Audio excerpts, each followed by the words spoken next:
novamente, depois de bastante tempo, né? Verdade, Foi lá atrás. faz um tempinho, hein? A Ana veio quando a gente Fiquei estava no loira, segundo voltei, andar. tô morena agora, então... Então, novamente, Ana Jorge está aqui no nosso podcast. Ela é estrategista de marketing digital, especialista em criação de comunidades online e em transformar a audiência em clientes fiéis. Tem experiência prática em lançamentos e posicionamento de marcas pessoais, unindo técnica com uma visão humana do mercado. Ana, bem-vindo novamente ao Podcast Sócios. Muito obrigada, pessoal. Estou muito feliz de estar aqui. E pela primeira vez aqui no Sócios, recebemos Guilherme Batilani. Ele é comunicador, professor e escritor especializado em comportamento humano. Guilherme, bem-vindo ao Podcast Sócios. Obrigado. Cara, eu conheci esse cara há muito pouco tempo, ele parece ser muito e aí, bom. Para começar, né, o que vocês entendem por modo caverna? Posso começar? Com certeza. Bom, eu acredito que para falar do modo caverna, né, já que é uma ferramenta, seria bem bacana dar um contexto inicial do surgimento, né, e do como que ele veio a se tornar um modo caverna. Na minha visão, eu acredito que para a pessoa conseguir transformar a vida dela por completo, ela precisa seguir 3 pilares essenciais, que é o quê, ou seja, ter uma clareza brutal daquilo que ela quer para a vida dela, o como, ou seja, o caminho para chegar até lá, e isso envolve entender o estado dela atual, usando o princípio do contraste, entendendo de forma muito clara o que ela precisa desenvolver nela mesma, né, usando o mapa da ignorância, que é algo que eu uso, onde nós aplicamos esse princípio do contraste para entender o que você não sabe hoje e visualizar a pessoa que você quer se tornar. Então, de acordo com o que você não sabe hoje, tudo aquilo que você não sabe, você consegue ter clareza de quais habilidades você deve estudar, se desenvolver para conseguir, de fato, aplicar e crescer nisso, né? Entender como passar por esse processo do como chegar até lá. E, por último, seria o terceiro pilar, que é o processo. E aí que entra o modo caverna. O como você vai executar essas coisas da melhor forma possível. E aí o modo caverna, ele vem como uma ferramenta muito poderosa de aceleração e de imersão para você conseguir chegar nesse objetivo, né, de forma rápida. Mas, diferente de um hack, eu enxergo que o modo caverna, ele funciona como uma ferramenta para você solidificar a sua identidade. A identidade que você quer alcançar para gerar os resultados que você deseja como uma consequência natural. Então, para você se tornar a pessoa que gera aqueles resultados de uma forma como se fosse, de fato, uma consequência. O que ela está falando aqui, que eles vão comentar no podcast, se você não conhece o modo caverna, é como se você se trancasse aí numa caverna de forma figurativa, né? Ou seja, entrar no seu escritório, no seu quarto, onde quer que você trabalhe e tirar o máximo de distrações possíveis, trabalhar pra caralho, tirar ali de novo nada que possa te impedir de chegar no seu objetivo final, para você conseguir o resultado. Ah, cara, eu tenho um projeto aqui e por 6 meses eu não vou sair final de semana, eu não vou fazer outras coisas a não ser trabalhar pra caralho para fazer esse negócio dar certo. Resumidamente é isso. E é óbvio que cada pessoa ali vai fazendo da sua forma. Ah, não, eu não abro mão de treinar, que é importantíssimo na sua saúde. Não abro mão de sair no domingo. Mas o conceito principal que eu acredito que eles vão passar é esse. É você desligar ali o máximo de distrações possíveis por um período ali que você vai estipular, 3 ou 6 meses, para você conseguir colocar muita energia em um curto espaço de tempo em algo para você fazer isso dar certo. Então, a camada mais profunda que você vê de resultados e mudança na sua vida é quando chega na identidade. É quando chega na forma que você se enxerga, na sua autoimagem.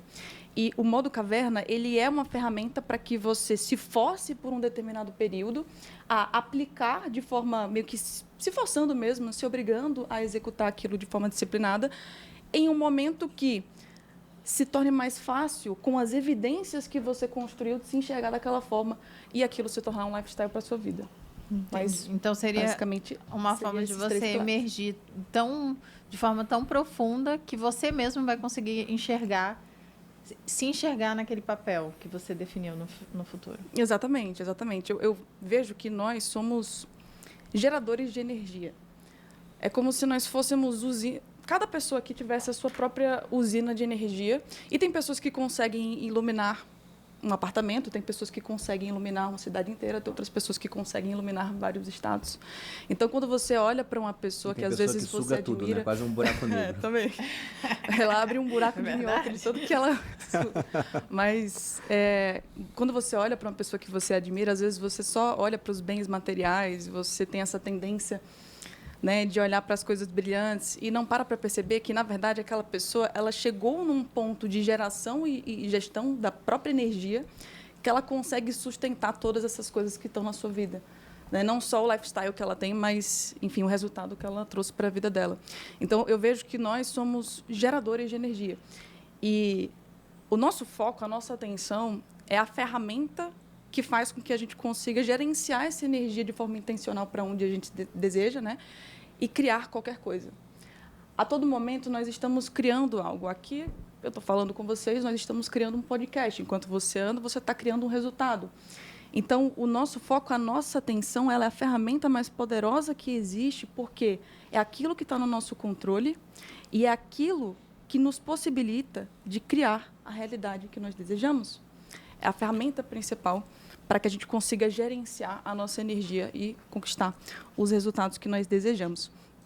Napoleão Hill já falava isso, que quando você faz muitas coisas ao mesmo tempo, ou pelo menos tenta fazer, a sua energia ela é dispersada, você dispersa a energia. Então, imagine que você tem 10 baterias de energia ali, e aí você coloca a energia em 10 coisas diferentes.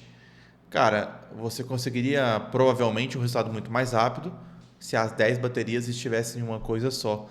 Então, quando você dispersa as energias, fica 10% em um monte de coisa e 100% em nada. Mas se você conseguir colocar 100% em uma coisa só, 100% do tempo, entre aspas, né, da sua energia em um único projeto, você vai conseguir acelerar muito mais fazendo dessa forma, que é o que ela está explicando. E aí, nesse sentido, vem o modo caverna, né, que é justamente essa ferramenta para vocês intensificar e canalizar essa energia de forma intencional. E aí vem como um protocolo, né? Meio que o modo caverna ele surgiu em 2018 de uma forma muito freestyle na minha vida, né? Quando eu precisei sair de uma situação, enfim, eu era totalmente quebrada, não tinha dinheiro nem para pegar um Uber. Você e aí eu anos, precisei 17? 18 anos foi. Jornada do herói. Totalmente quebrada. Uma pessoa comum, quebrada, e aí ela ficou rica. E não muito tempo depois, eu basicamente mudei a minha vida, né, do avesso. Eu consegui chegar numa realidade que antes eu achava ser impossível. E isso graças ao modo caverna. E eu meio que falei, isso aqui funciona. Né, eu vou usar isso aqui como ferramenta mais vezes. Né, eu vou incorporar isso na minha rotina de uma forma mais intencional. E aí eu fui usando isso e fui refinando ao passar do tempo. E aí veio o vídeo do modo caverna. Hoje é o vídeo mais visto, eu acho, do YouTube sobre o tema. Então, se tornou um movimento, eu fico muito feliz, né, de ver a transformação que não só gerou na minha vida, mas eu acredito que vai gerar na vida de várias pessoas. Se você está conhecendo o modo caverna agora, também vai gerar na sua. Espero que gere muitos resultados positivos. Mas, de fato, se tornou uma ferramenta, né, um protocolo com certas diretrizes, onde você seguindo essas diretrizes, você consegue atingir, né, ter ali um período de foco muito eficiente naquele momento da sua vida. E, diferente do 75 Hard, que é outro protocolo muito famoso, muito popular, que eu não sei se você conhece, mas eu acredito que você deva conhecer, ele é um pouco mais rigoroso, ele é bem mais extremo. São 75 dias de pura disciplina que você tem que seguir várias regras e você não pode errar. Se você errar, você tem que voltar para o começo. Cara, esse outro é muito famoso também. Ele surgiu, eu acho que na América do Norte, nos Estados Unidos. E a quantidade de gente que fez aqui no Brasil também, se eu não me engano, 75 dias ali no modo hard total. Você tem que seguir algumas coisas. Por exemplo, você tem que fazer 2 treinos no dia. Um deles tem que ser ao ar livre obrigatoriamente. Tem que beber 4 litros de água, tem que acordar às 5 da manhã, tem que tomar banho gelado e mais alguma coisa. A questão é, durante 75 dias, você precisa fazer isso todos os dias. Mas vamos falar que no dia 5 você não acordou às 5 da manhã. Ou você acordou, voltou a dormir e levantou às 5h30. Pã, cancela. Tem que voltar de novo para o dia 1. Então, são ali... É bem rigoroso e você não pode errar. Se errar, tem que voltar no dia 1. Você precisa completar os 75 dias cumprindo as regras de forma rigorosa. e aí você vê os resultados que você vai ter na sua vida e ponto. Então, assim, é muito mais inflexível do que o modo caverna e é muito difícil. Toda pessoa que eu vejo... Como é que é o nome desse? É 75 Hard. Aquela brincadeira do estamos há 0 dias tentando de novo, né? Basicamente isso. Nunca tinha ouvido falar disso. Estou há 75 dias, estou há 75 dias, estou há 75 dias. 75 Hard. E é bem popular, mas é bem rigoroso, assim, bem difícil. E toda vez que eu vejo uma pessoa que passa pelo 75 Hard, eu fico, putz, isso é foda. Mas, basicamente, o modo caverna ele veio como uma alternativa desse protocolo, porque o modo caverna ele tem os seus pilares obrigatórios ali que você precisa executar, mas ele também tem os pilares flexíveis que vão de acordo com o seu objetivo, aquilo que você quer para a sua vida. Então, nos pilares obrigatórios do modo caverna, né, que são os blocos de Lego que a gente vai montando para conseguir formar o seu modo caverna. Então, nos pilares obrigatórios, você tem ali a sua mente, né, o seu intelecto, então os hábitos, você cultivar o hábito de estar estudando e desenvolvendo o seu intelecto todos os dias. Você tem o pilar da mente, que é lidar melhor com as fontes de dopamina, conseguir, de fato, limitar ali o uso das redes sociais, melhorar a sua capacidade de atenção, de concentração, de foco. E você também tem o último pilar, que é o exercício, né? Que é o nosso corpo e que sustenta todo o resto. Uhum. Não tem como a gente cuidar desses dois pilares sem estar cuidando do principal ativo, que é o nosso corpo, é o pilar de tudo. Então, são esses 3 pilares obrigatórios que existem no modo caverna. E aí, em cima dos pilares obrigatórios, você consegue montar os seus pilares flexíveis. Então, vamos supor que a Malu ela entrou no Hiperfoco e ela está querendo se desenvolver, estudar sobre arquitetura. Vamos supor que você quer aprender sobre arquitetura. Você vai colocar isso como um pilar flexível no teu modo caverna. Uhum. E qualquer pessoa consegue colocar 3 pilares flexíveis. Ela define lá. Tem os pilares obrigatórios que todo mundo tem que seguir e ela consegue selecionar 3 pilares flexíveis que ela decide ali de acordo com os objetivos da vida dela. Por isso que se torna uma ferramenta, não uma cagação de regra, mas sim algo que pode ser adaptado para qualquer realidade, para qualquer rotina, né? Para qualquer pessoa, independente do estágio que ela esteja. E tem um tempo?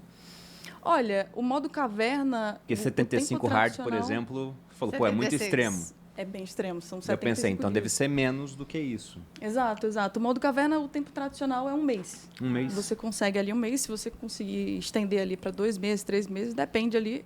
A minha recomendação começa com 1 mês, faz o teu primeiro modo caverna de 1 mês, e aí, dependendo dos resultados que você tiver, aumenta ali para 2, 3 meses, ou separa alguns ciclos ali. Eu geralmente faço no início e ali para o final do ano, que é esse momento que a gente está, setembro, outubro. Então, esse é o momento de acelerar.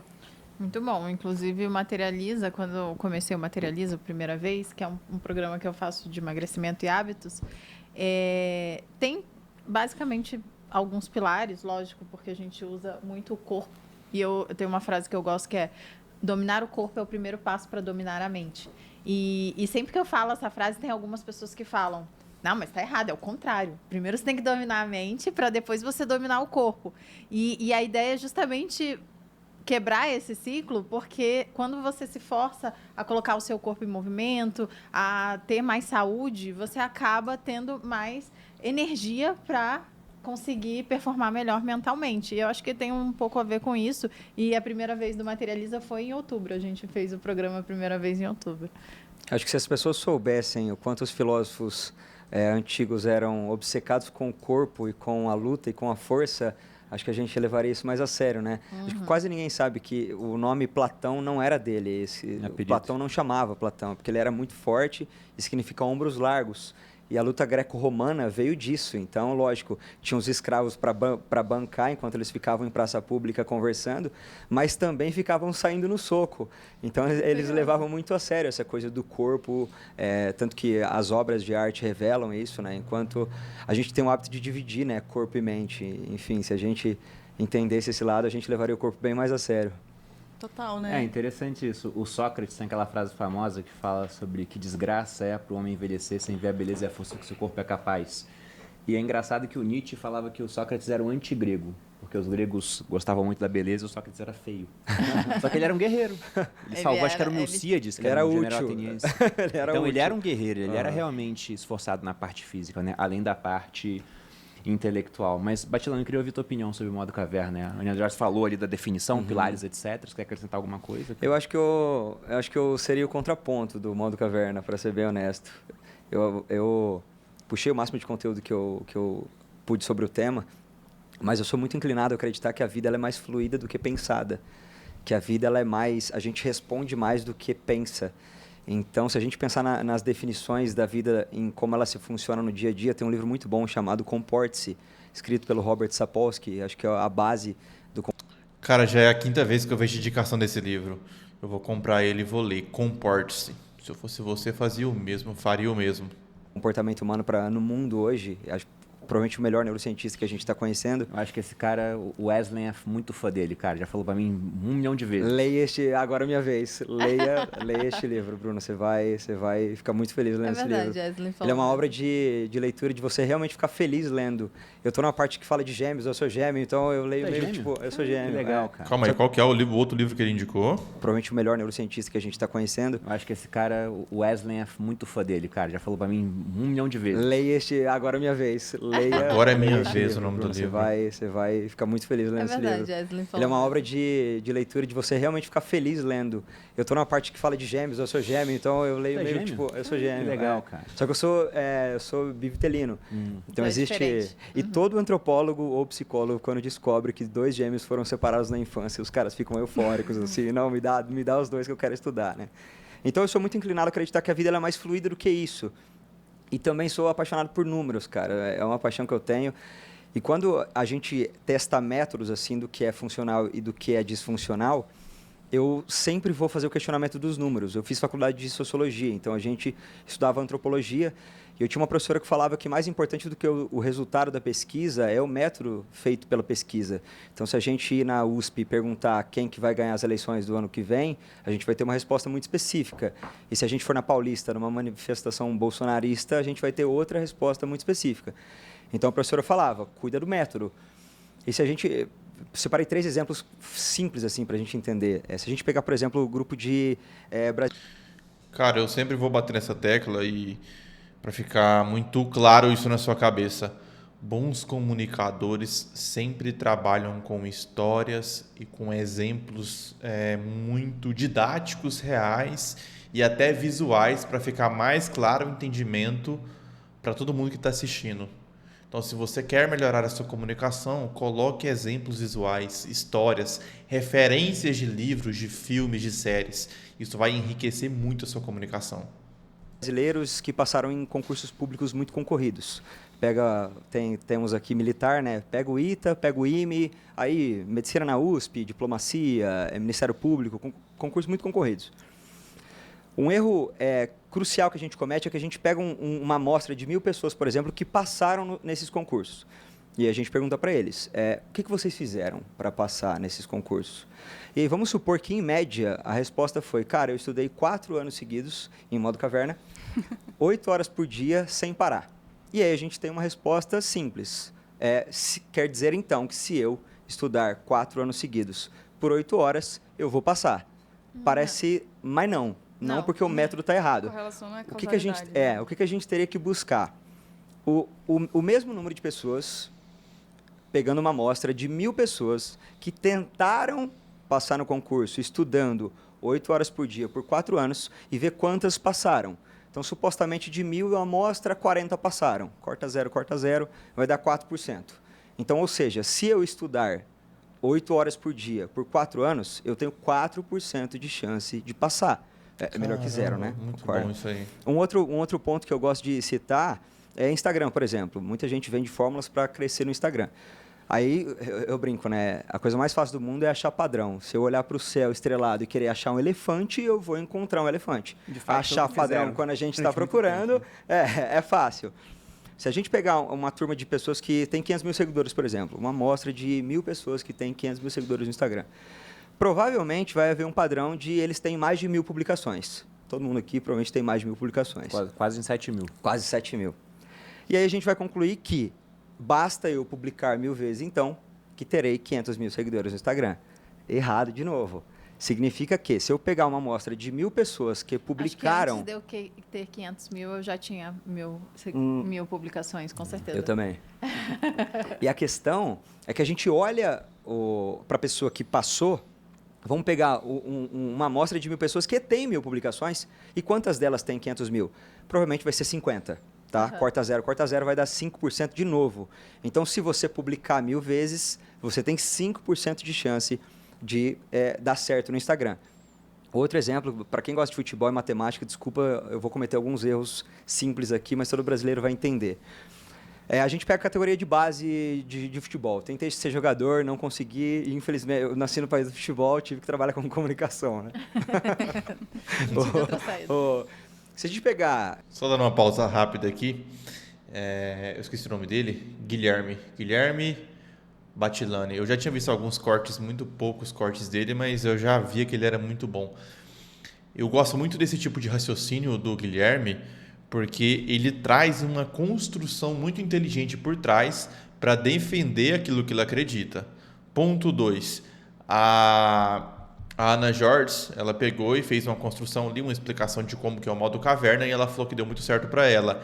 E ele não teve receio, ou qualquer outro nome que você queira usar, para falar que ele não concorda tanto com o método que ela usou, com esse método que é o método caverna, o modo caverna, e trouxe contrapontos inteligentes. Óbvio que ele teve tempo para pesquisar, pensar, ele estruturou isso.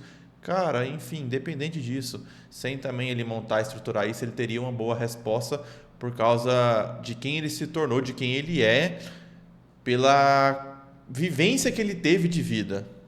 E aí ele está trazendo isso de forma muito foda. Continuemos. O Brasil ele tem 4 principais campeonatos do brasileiro, né? Série A, B, C e D. Dá uma média, tá? Não é certo, de 20 clubes por ano. Se a gente multiplicar 20 clubes vezes 4 séries, nós temos 80 clubes principais no Brasil. Supondo que, por ano, passe ali 100 atletas, sendo crianças, adolescentes e jovens, por clube, tentando virar jogador profissional por ano. Tá? Mas 100 atletas por ano. 100 vezes 80 clubes, nós temos 8.000 atletas que tentam por ano. Se a gente multiplicar uma janela de 10 anos, por que 10 anos? Porque é uma média de jogador. O cara começa com 18, vai até os 28, começa com 20, vai até os 30. Se a gente multiplicar por 10, nós vamos ter 80.000 crianças, jovens e adolescentes que tentaram ser jogador de futebol profissional no Brasil, de alguma forma. Se a gente pegar a Série A do Brasileirão, a Série A que são os principais jogadores, os que de fato deram certo, são 20 clubes com uma média de atletas relacionados de 20 atletas. O Flamengo, o Palmeiras tem 100 atletas à disposição, mas que são relacionados para jogos, tem 20. 20 vezes 20, nós temos 400 atletas que deram certo. Multiplica por 10, porque essa multiplicação por 10 é mais ou menos atleta que vai para a Rússia, atleta que entra, atleta que sai. É um número meio grotesco, mas que no Brasileirão Série A, por 10 anos, passe 4.000 atletas. Então, nós temos 80.000 que tentaram e 4.000 que deram certo. Se tem uma coisa que eu tenho certeza, é que atleta viveu a vida inteira em modo caverna. Porque o atleta mirim, ele não vai para a escola direito, a escola passa ele de ano, porque ele tem que estudar e jogar bola o dia inteiro. Ele não vê a família, ele não faz mais nada que não seja tentar ser jogador de futebol. E se a gente fazer uma regra de 3 simples, 80.000 por 4.000, vai dar 5%. Então, compensa você assumir. Cara, muito bom a correlação dele. Aí entra essa Sapolsky de novo na jogada. jogada. Quero ver o contraponto da Ana Jorge. Esses fundamentos são baseados no Nicolas Taleb, que é a lógica do cisne negro, o Leonard Midlog, que escreveu O Andar do Bêbado, e o próprio Daniel Kahneman, que escreveu O Rápido e Devagar. São essas 3 lógicas fundamentais que estão mostrando o que eu estou tentando explicar. A questão é, Sapolsky, depende dos seus traumas, depende do seu contexto. Porque no dia que a gente nasce, cara, são tantas variáveis, desde se sua mãe fumou cigarro ou não na gestação, ou se ela te alimenta a cada 2 horas e meia, são tantas variáveis que não tem como a gente pegar o exemplo de um grupo que deu certo, ou mais loucura ainda, de uma única pessoa que deu certo, e querer dizer que é um método funcional. Ele tem funcionalidade? Tem, tanto que está aqui Ana para falar para todo mundo. Mas a pessoa que entra, ela tem que entender esse número, que é 5%. Tem outro livro que eu amo que chama Felicidade por Acaso, do Daniel Gilbert, Pedro Sobral que me indicou, amei esse livro. E tem um outro livro que fala coisa parecida. Esqueci, daqui a pouco eu lembro. Mas ele fala... O Paradoxo da Escolha. Tá famosíssimo agora. Vocês vão amar. Leia o Paradoxo da Escolha, você vai pirar também. Quem é o autor desse aí? Chama Barry Schwartz. Eu tive uma longa discussão com Wesley no Ano Novo sobre a questão do livre-arbítrio. A gente passou muitas horas tendo discussões infinitas que não levavam a nada. Essa daí até que no Foi final... uma ótima discussão, até porque o Wesley ele falou, cara, foi a primeira vez que eu lancei aqui essa questão de que a gente não tem livre-arbítrio e o argumento não foi do cara que ele tá lá obrigado a roubar, por exemplo. Foi até legal, mas sim do mérito. Ele falou, foi a primeira vez que eu falei, quer dizer que o cara não tem mérito quando ele se dá bem na vida? Ele falou, pô, nunca tinha me falado dessa maneira. Geralmente o argumento era por outro lado, né? E aí a gente discutiu sobre aquilo, mas foi obrigado, a gente não tinha livre-arbítrio. Então, o que ia acontecer? Ele falou que era piada clássica também. A gente ficou, acho que o ano novo todo, 10 dias falando assim, infelizmente eu fui obrigada a comer esse pudim.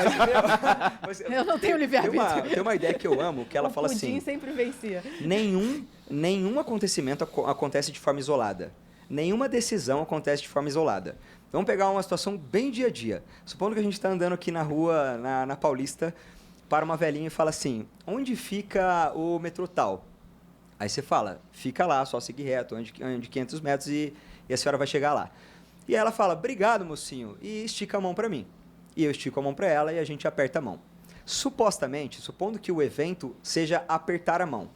Por que aconteceu o evento apertar a mão? Porque eu estava naquele lugar. Por que eu estava naquele lugar? Porque eu precisei vir para São Paulo. Por que eu precisei vir para São Paulo? Porque eu ganhei espaço na internet e eu tinha uma gravação. Joga para ela. Por que ela estava naquele lugar? Por que ela estava perdida? Por que ela não sabia? Por que ela tinha que ir para aquele lugar? Se a gente pegar os milhões de variáveis necessários, a gente chega à conclusão de que a gente não age, a gente reage. A não ser que eu fosse um cuzão, que eu não apertasse a mão daquela senhora, eu não decidi nada, a coisa simplesmente aconteceu. De novo o pudim me venceu. E eu tava lá, o pudim tava lá, eu fui obrigada a comer o pudim. O ambiente sempre vence. Não, então, mas dito tudo isso... O ambiente sempre vence. Bem, muito bem. Dito tudo isso, você não acredita no modo caverna. Eu vejo mérito em você ter apertado a mão. Você ter dado um tapa na cara dele. Cara, calma aí, Peri. Calma aí. Eu faço o que eu quero. Mas olha que legal. Cara, não é olha dissimulado, que legal. não. Te dar esse contraponto. Se eu chegar numa pessoa e falar assim, cara, eu tenho 2 pudins aqui. Um de limão e o outro de leite condensado. O que você quer? O de leite condensado, O óbvio. de leite condensado, O de limão óbvio. não deveria existir. Tá? O de limão nem deveria estar ali, né? Você não deveria ter a pachorra de me oferecer, né? Aí, beleza. Aí a pessoa pega e eu mostro pra ela, ó, você escolheu aquilo que você desejou. É impossível uma pessoa que tenha livre-arbítrio escolher quem fez, entendeu? A não ser que a mãe dela, de acordo com o Sapolsky, tenha consumido limão a gestação inteira, ela pode amar limão. Nós temos um ponto aí. Mas, enfim, o ponto é... Aí a pessoa escolheu o pudim. Eu falei, ó, tá vendo como os seus desejos te comandam? Você escolheu o de leite condensado. E a pessoa, não, faz de novo então. Faz de novo agora. Eu tô aqui, você quer o limão ou... Eu quero de limão. Aí ela olha pra mim e fala assim, viu, eu te mostrei que eu tenho livre-arbítrio, que eu decido. Aí eu falo pra ela, o seu desejo de mostrar que eu tava errado é maior do que o seu desejo de comer um pudim de leite condensado.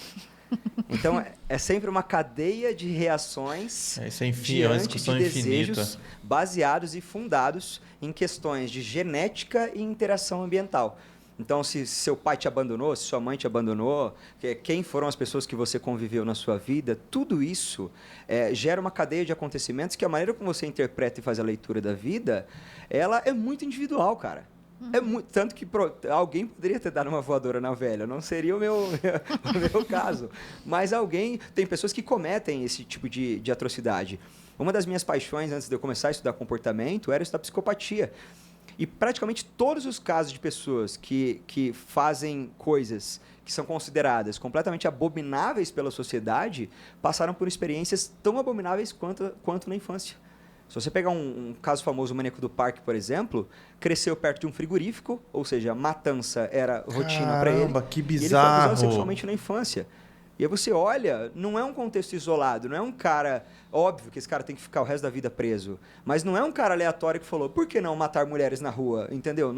Então, a soma de coisas faz a gente não ter livre-arbítrio. O modo caverna pode ser que funcione? Pode. A Ana está aqui para provar que sim. mas eu quero que a pessoa, baseada na expectativa dela, entenda que as chances são baixas a depender de onde ela quer chegar. Mas a minha pergunta é, para o Guilherme, se eu pudesse perguntar para ele agora, qual o método que ele indicaria, então, que é muito mais efetivo do que o modo caverna, baseado nas questões de comportamento que ele falou e baseado nos números e contexto, principalmente de locais que a pessoa viveu, pessoas que ela viveu e decisões que ela tomou? Me responde essa, Guilherme. Marca o Guilherme aí para ele responder pra gente. Talvez ele responda até no podcast, né? Algumas coisas para te perguntar, né? Primeiro, eu gostei muito da menção ao viés do sobrevivente. Também gosto muito da obra do Taleb. E na hora eu lembrei do exemplo que ele dá, contado pelo Cícero, Marco Túlio Cícero, de um camarada chamado Diágoras, que era um ateu em uma época que existiam vários deuses, né? Não acreditava em nenhum. O pessoal falava, porra, mas tem 50, cara. Escolhe um.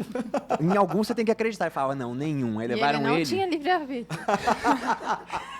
Alguém... com essa piada, o podcast inteiro. Ela quer bom, essa. mas, ó, Aí levaram lembrei, Diágoras agora já num templo para mostrar para ele, olha só, você não acredita em deuses, mas veja que tinha imagens no templo. As pessoas rezando para um certo deus, e os romanos tinham vários, inclusive erguiam templos para deuses que eles não conheciam, porque sabiam que uma hora ia aparecer um deus de alguma coisa nova. Era o templo ao Del Ignoto, né, o deus desconhecido. E aí mostraram as pessoas rezando para um deus, depois pegando um navio, o navio naufragando e elas sendo salvas. Então era uma falácia, né? Post hoc ergo propter hoc, ou seja, aconteceu depois disso é por conta disso. A pessoa rezou e foi salva. Aí o Diágoras falou, mas cadê as imagens mostrando quem rezou e se afogou do mesmo jeito? Nossa! Morreu igual. Exato. Bom pra Então, caralho. eu entendo pra caramba o seu argumento. Mas você pegou duas áreas onde é sucesso ou fracasso, digamos assim. Porque no esporte, o esporte é um negócio, cara, que racionalmente não vale a pena se dedicar. Porque é o que você falou, todo mundo treina 6 horas por dia. Cara, no jiu-jitsu tem cara que treina 8 horas por dia quando é criança, e mesmo assim quem chega lá em cima é os 5%. Perfeito. Agora, não treinar é garantia também não ter De chance. zero. Porque Zero. todo mundo está treinando muito, entendeu? Nossa, o E contraponto concurso é do sim ou Perini não, tá né? sendo muito bom. Aprovado ou não aprovado. Ele Mas vai se a gente chegar no pensa em empreendedorismo, eu empreendedores, o cara pode ser o 200º da lista dos caras que deram certo e mesmo assim ele tá multimilionário. Ou o cara não tá em lista nenhuma, mas mesmo assim ele ganha mais do que a média da população brasileira e ele pode se beneficiar, por exemplo, de um período com mais foco, né? Mas dá pra gente discutir bastante isso. E só porque eu mencionei o Wesley, né? Ele é um cara que entra no que ele chama de modo hibernação. Eu fui pegar aqui a mensagem no WhatsApp, eu mandei pra ele parabéns pela filha dele, que tinha nascido, a Ava. A mensagem automática é, estou hibernando nesses dias, então estou extremamente lento para responder. Desculpa parecer impessoal, mas aí bota um monte de links assim, ó, você quer não sei o quê? Fala com fulano, com ciclano, não sei o quê. Então, ele faz isso, mas eu entendo seu argumento. É que fazer não é garantia de sucesso. Mas você não acha que não fazer é meio que garantia de fracasso? Porque o contrário de você ter esse limite dopaminérgico, de você não ter essa concentração em objetivos, não é meio que ficar perdido na vida? Com certeza. Inclusive, ela começou muito bem, falando, cara, saiba onde você quer, pelo menos, né? Porque senão você vai ficar perdido. Mas eu ainda assim, eu gosto de trabalhar com um número de todas as formas possíveis, sabe? Você não tentar... Eu fui professor de cursinho uma época. Eu falava, ó, tem um japonês estudando 10 horas agora, viu? Cara, calma aí, eu vou reforçar o contraponto do Perini aí. Porque o contraponto dele foi muito bom. O que foi o contraponto dele, na minha visão, para ficar mais forte ainda? No futebol, é 880. É muito difícil você conseguir ser um jogador de futebol Série A foda. É ali muito pouco mesmo. Só que se você volta para o marketing digital... Vou colocar o marketing digital e empreendedorismo digital, vamos colocar ali e-commerce, coisas nesse sentido aqui, social media, gestor de tráfego, coisas nesse sentido, lançamentos. Cara, a probabilidade é a que o Perini falou. Mesmo que você nem esteja na lista dos 200 melhores, 300 mil, você pode ganhar infinitamente mais do que não fazer ou estar no clássico CLT. Você pode muito bem sair do CLT ali de 2, 3, 4 mil para ganhar 15, 20, ganhar 3, 4 vezes mais. Nem estou falando da galera que fatura 100, 200 mil por mês, 500 mil por mês, 1 milhão por mês. Então o contraponto do Perini foi muito foda. Vocês não quiserem estudar 10 horas, está tudo bem, ele vai passar e vocês vão continuar mais um ano comigo, eu vou continuar ganhando mais, não tem problema para mim. Você não tentar nada é certeza absoluta. O Taleb ele tem várias definições de sorte, né?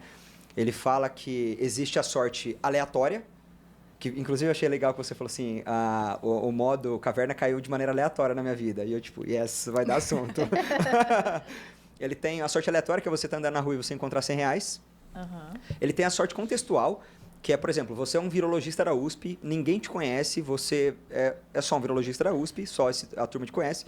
e vem uma pandemia no mundo e você se torna a pessoa mais especialista do mundo, a mais escutada, pelo menos do Brasil, de um dia para o outro. E ele fala que tem a sorte de números... qual que é a expressão, cara?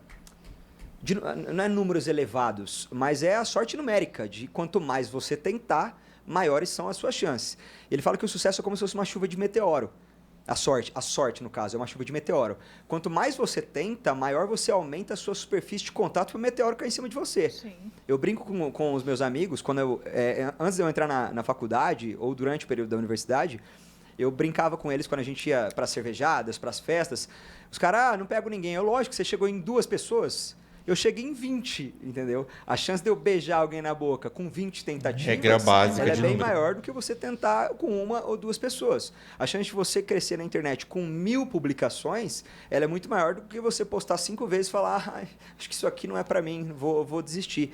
Então, a minha vida toda, eu sempre trabalhei na lógica de números elevados. Eu vou multiplicar minhas tentativas. O André do Bêbado conclui isso. Ele falou, desculpa se eu te decepcionei o livro inteiro, só trouxe dados estatísticos que te desanimam, mas, por conclusão, multiplique suas tentativas. Pô, esse é um ponto muito bom que você trouxe, e eu acho que algo que complementa bastante é que eu percebo que as pessoas têm uma visão de sucesso que é linear.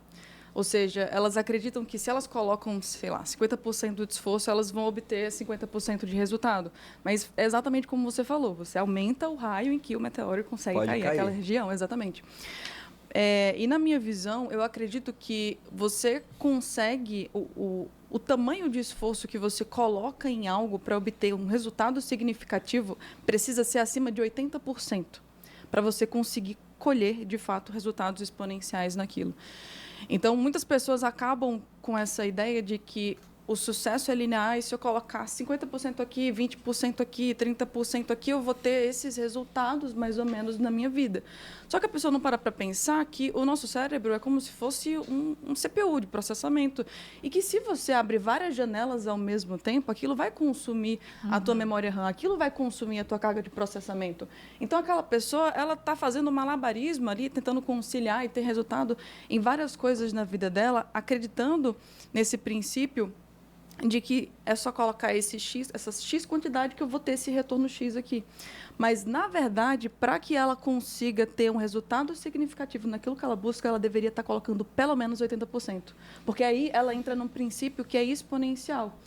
No momento que você adiciona mais de 80% da tua capacidade de processamento, o teu foco, o teu espaço mental, energia em algo com intensidade, com clareza, com frequência, consistência, disciplina, ali você entra numa zona, né, não seria nem um flow em si, porque o flow seria mais a tarefa em comparação com a dificuldade, a facilidade, enfim, o desafio que você está enfrentando ali para você conseguir chegar no flow. Acredito que você vai conseguir complementar bastante sobre isso. É maravilhoso. Mas, de fato, para a pessoa conseguir dar se ela quer realmente mudar um estágio da vida dela, que ela já está acostumada, aquilo já faz parte das crenças dela, da autoimagem que ela tem, daquilo que é o ambiente que se formou, a sua vivência.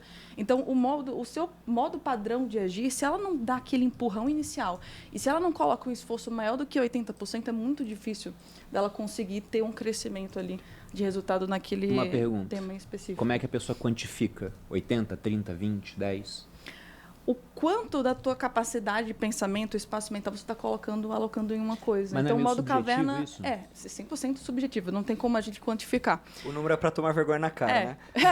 Não, eu pensei eu pensei talvez seja por questão de tempo.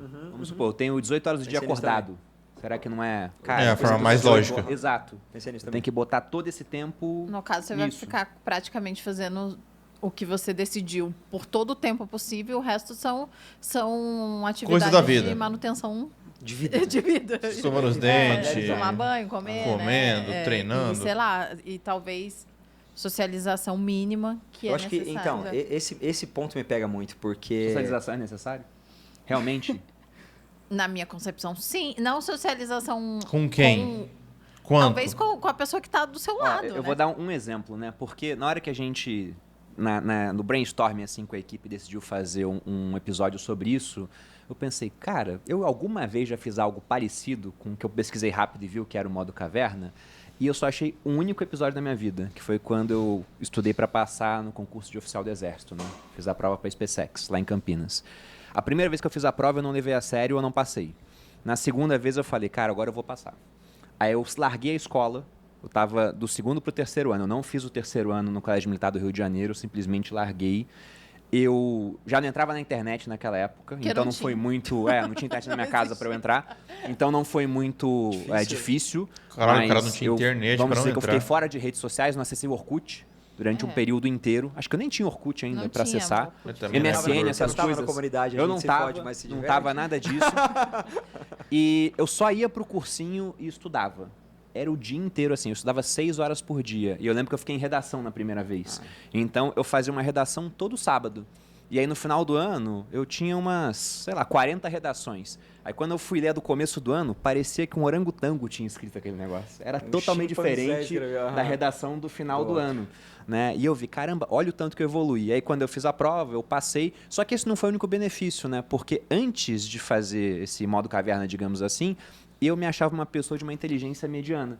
E depois que eu comecei a estudar pra caramba, eu vi, não, cara, na verdade eu sou bem inteligente. É que eu nunca tinha tentado. Exato, eu nunca tinha parado pra focar pra isso, né? naquilo. E aí depois que eu passei, até meu pai me perguntou, né? Porque quando eu falei pra minha família, eu vou largar a escola pra estudar só pro concurso, todo mundo foi contra.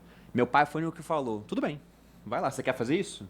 Então vamos fazer. E aí depois que eu passei, ele falou, e aí, qual é a sensação agora que você viu que você consegue passar quando você estuda? Eu falei, eu posso passar no que eu quiser. Se eu quiser ir pra NASA, eu só tenho que sentar a bunda na cadeira. Cara, tem vários pontos fodas aqui. O primeiro ponto foda é a coragem do Perini de largar e fazer. Ele não voltar atrás porque a galera criticou ele. Então ele teve peito pra falar, cara, foda-se o que estão falando. Eu sei o que eu vou fazer e vou botar a cara. 3, o que o pai dele falou. Pelas poucas coisas que eu vi o Perini falar, o pai dele parece que é muito sábio. Então, o pai incentivou a fazer isso. E 4, ele fez, deu certo. E quando você faz um negócio desse e dá certo, cara, os seus pontos de autoconfiança vai lá pra casa do caralho. Você fica muito mais autoconfiante, pô. Tá maluco? Você foi lá, falou o que ia fazer, fez e teve o resultado que você queria, que poucos têm. Cara, animal isso. E estudar. E eu fui primeiro da minha turma, né? Depois eu fiz tudo que eu queria fazer. Quando eu falei, vou ficar rico, fiquei rico. Aí, a sensação que deu foi que sem aquele episódio, talvez nada disso tivesse sido construído, cara. O resultado foi muito mais visível, né? Sim. Eu gostei muito do número que ela falou. O número 30 eu achei super saudável. Como eu comentei, eu era professor de cursinho. E eu chamaria esse número de 30 dias de sprint, né? Tipo, ter um concurso, vou dar... Agora, se o número ultrapassar, for muito mais do que isso, aí eu tenho medo disso. Como você comentou, né? A sociabilidade, a socialização ela é necessária, ela é obrigatória para um grupo de pessoas muito específico, autistas ou pessoas que realmente cresceram no meio da floresta amazônica, que não fez... Para eles está tudo bem. Eu tava pensando aqui, né, quando eu falei socialização, é porque eu não saí durante, 8 meses. Sim, mas você falou com a sua mãe, você falou com sua irmã, com seus avós. Eu era obrigado a falar com a minha mãe, né, com a minha irmã, etc. Exato. Mas eu socializava no ambiente do cursinho, né? Entre uma aula e outra, você conversava com as pessoas. Se eu pudesse fazer um adendo aqui, inclusive... Não tinha online na época, né? Vocês trouxeram um ponto excelente, que as pessoas mal interpretam o modo caverna nesse aspecto específico da socialização. Acham que é literal. Ninguém, né? As pessoas acham que suma, não apareça, não fale nem com a sua mãe, com a sua tia, com a sua família. Vai pra uma gruta. Então, as pessoas às vezes mal interpretam, porque se pro cara o objetivo dele é ser um bom comunicador, é fazer networking, vai estar ali no pilar flexível dele. Puta exemplo se conectar bom. Com as pessoas, muito bom esse exemplo. Com mais pessoas, fazer o seu networking. Então, essa é que é a essência do modo caverna, que é uma coisa extremamente positiva. Eu acho que se você perguntar para todo mundo que tem... O conceito de sucesso ele é muito subjetivo, né? Mas vamos pegar o conceito que todo mundo fala hoje. Pega 100 pessoas que deram certo e se elas forem humildes o suficientes ou forem inteligentes e observadoras o suficiente, elas vão contar a história de pelo menos uma pessoa que foi um prefeito na vida dela.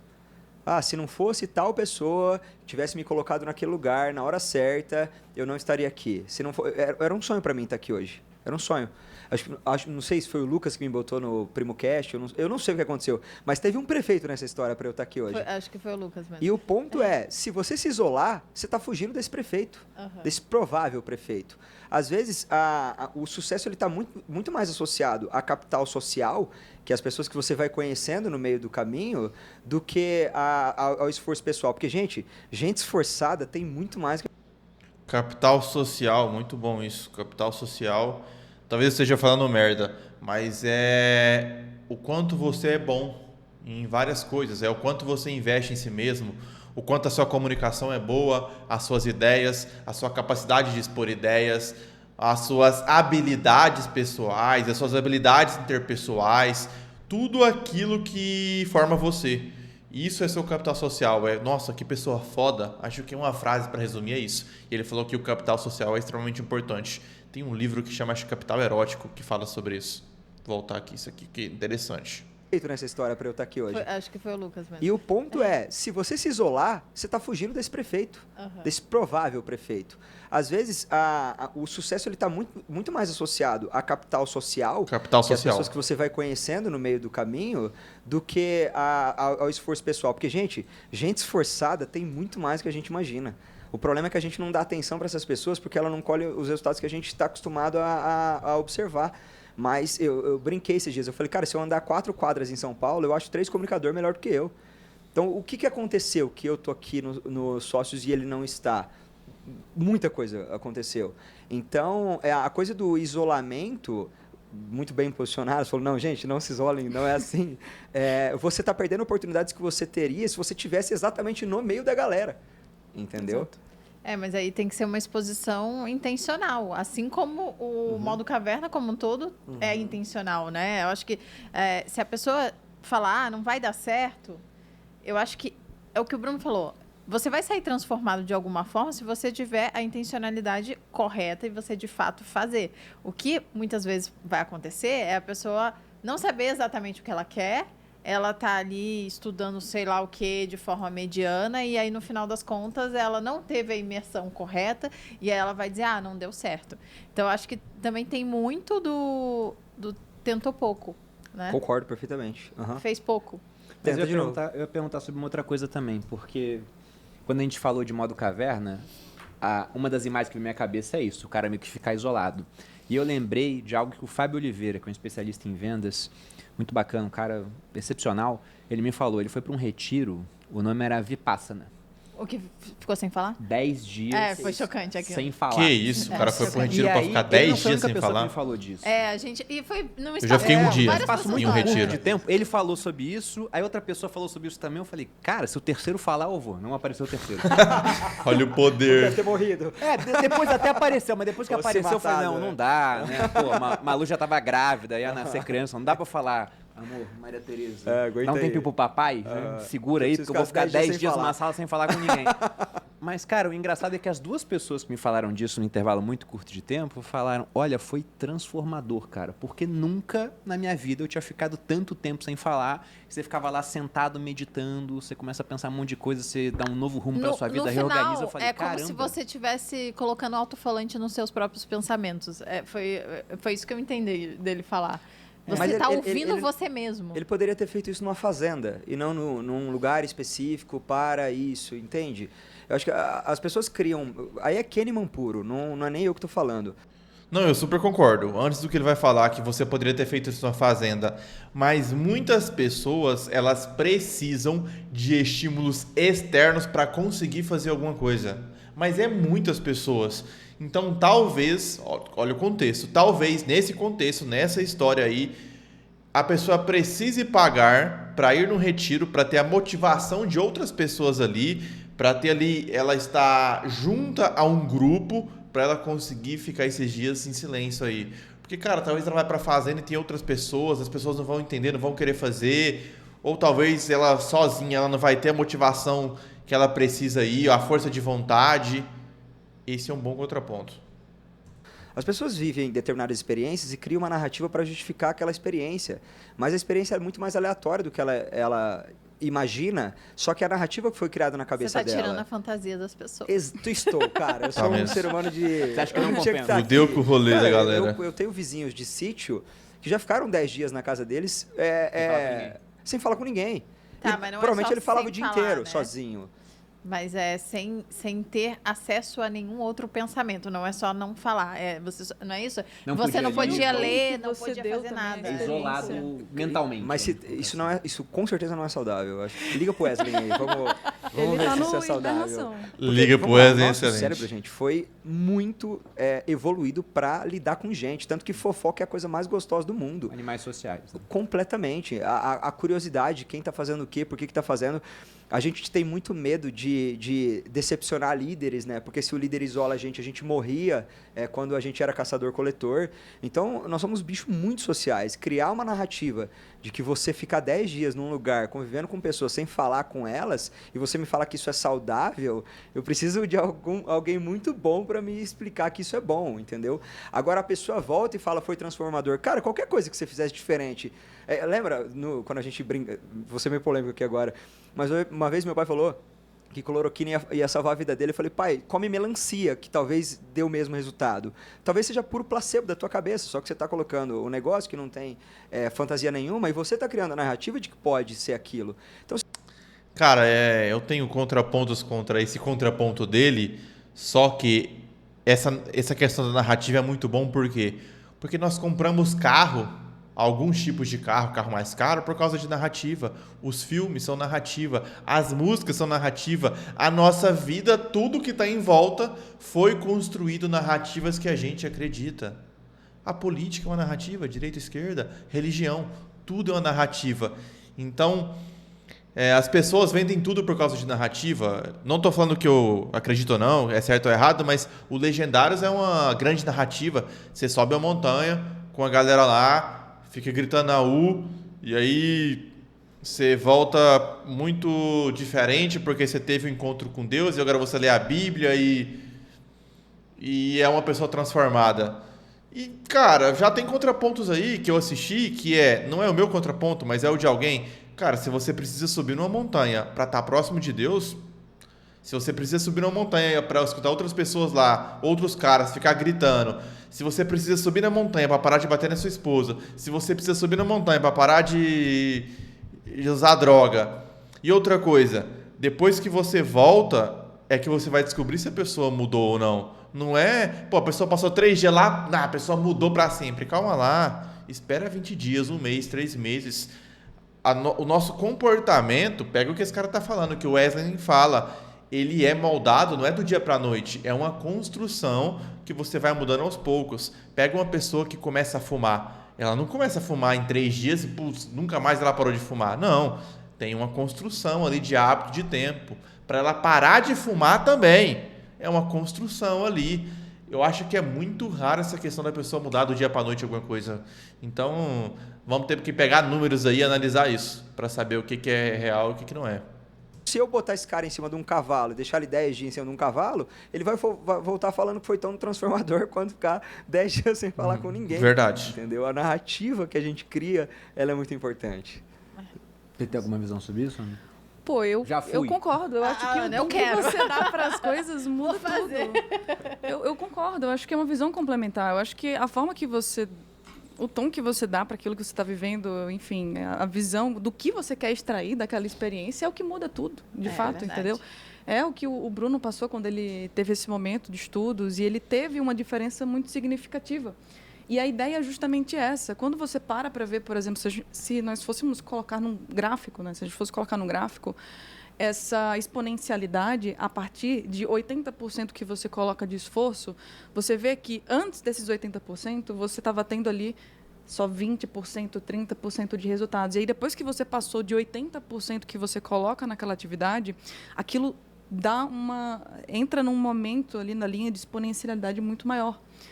E aí você passa a colher 70% dos resultados. Coloca 90%, você passa a colher 80% dos resultados. Lógico que não é exatamente dessa forma, mas quando a gente para pensar, a ideia do modo caverna é mais sobre você simplificar a sua vida do que você cortar tudo que existe ao seu redor.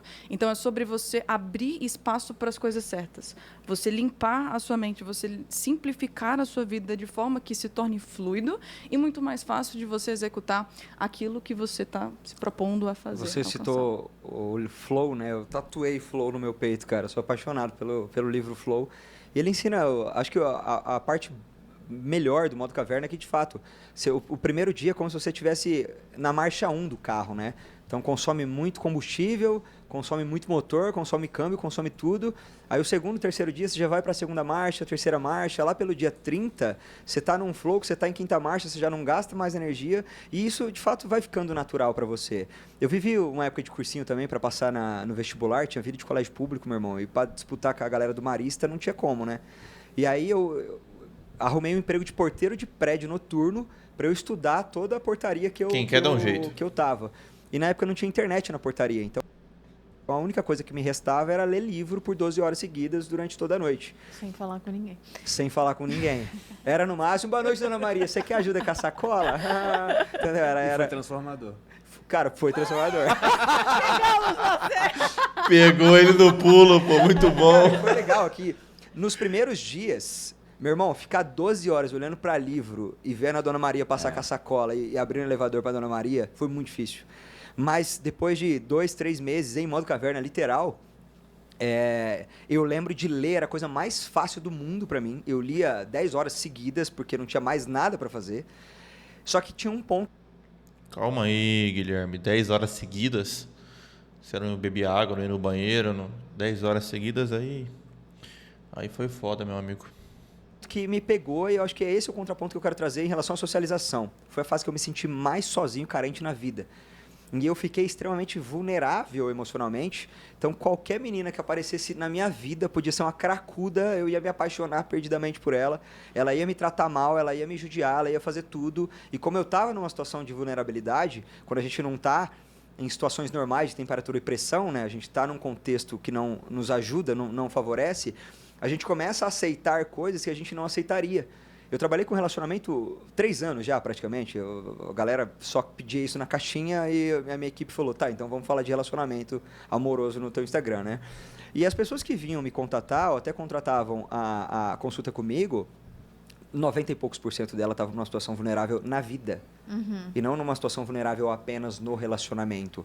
Você olhava, a pessoa não tinha hobbies, a pessoa não tinha mais amigos, a pessoa não tinha mais prazeres que estavam associados a outras coisas. Então ela foi adentrando tanto aquele mundo com a outra pessoa, que quando a pessoa estava bem com ela estava feliz e realizada. Quando a pessoa estava de mal, não gostei do que você fez, acabava o dia dela, acabava a semana dela, ela ficava refém. Eu dizia, cara, você precisa reformar o outro lado da sua vida, né? Para você sair dessa situação de vulnerabilidade.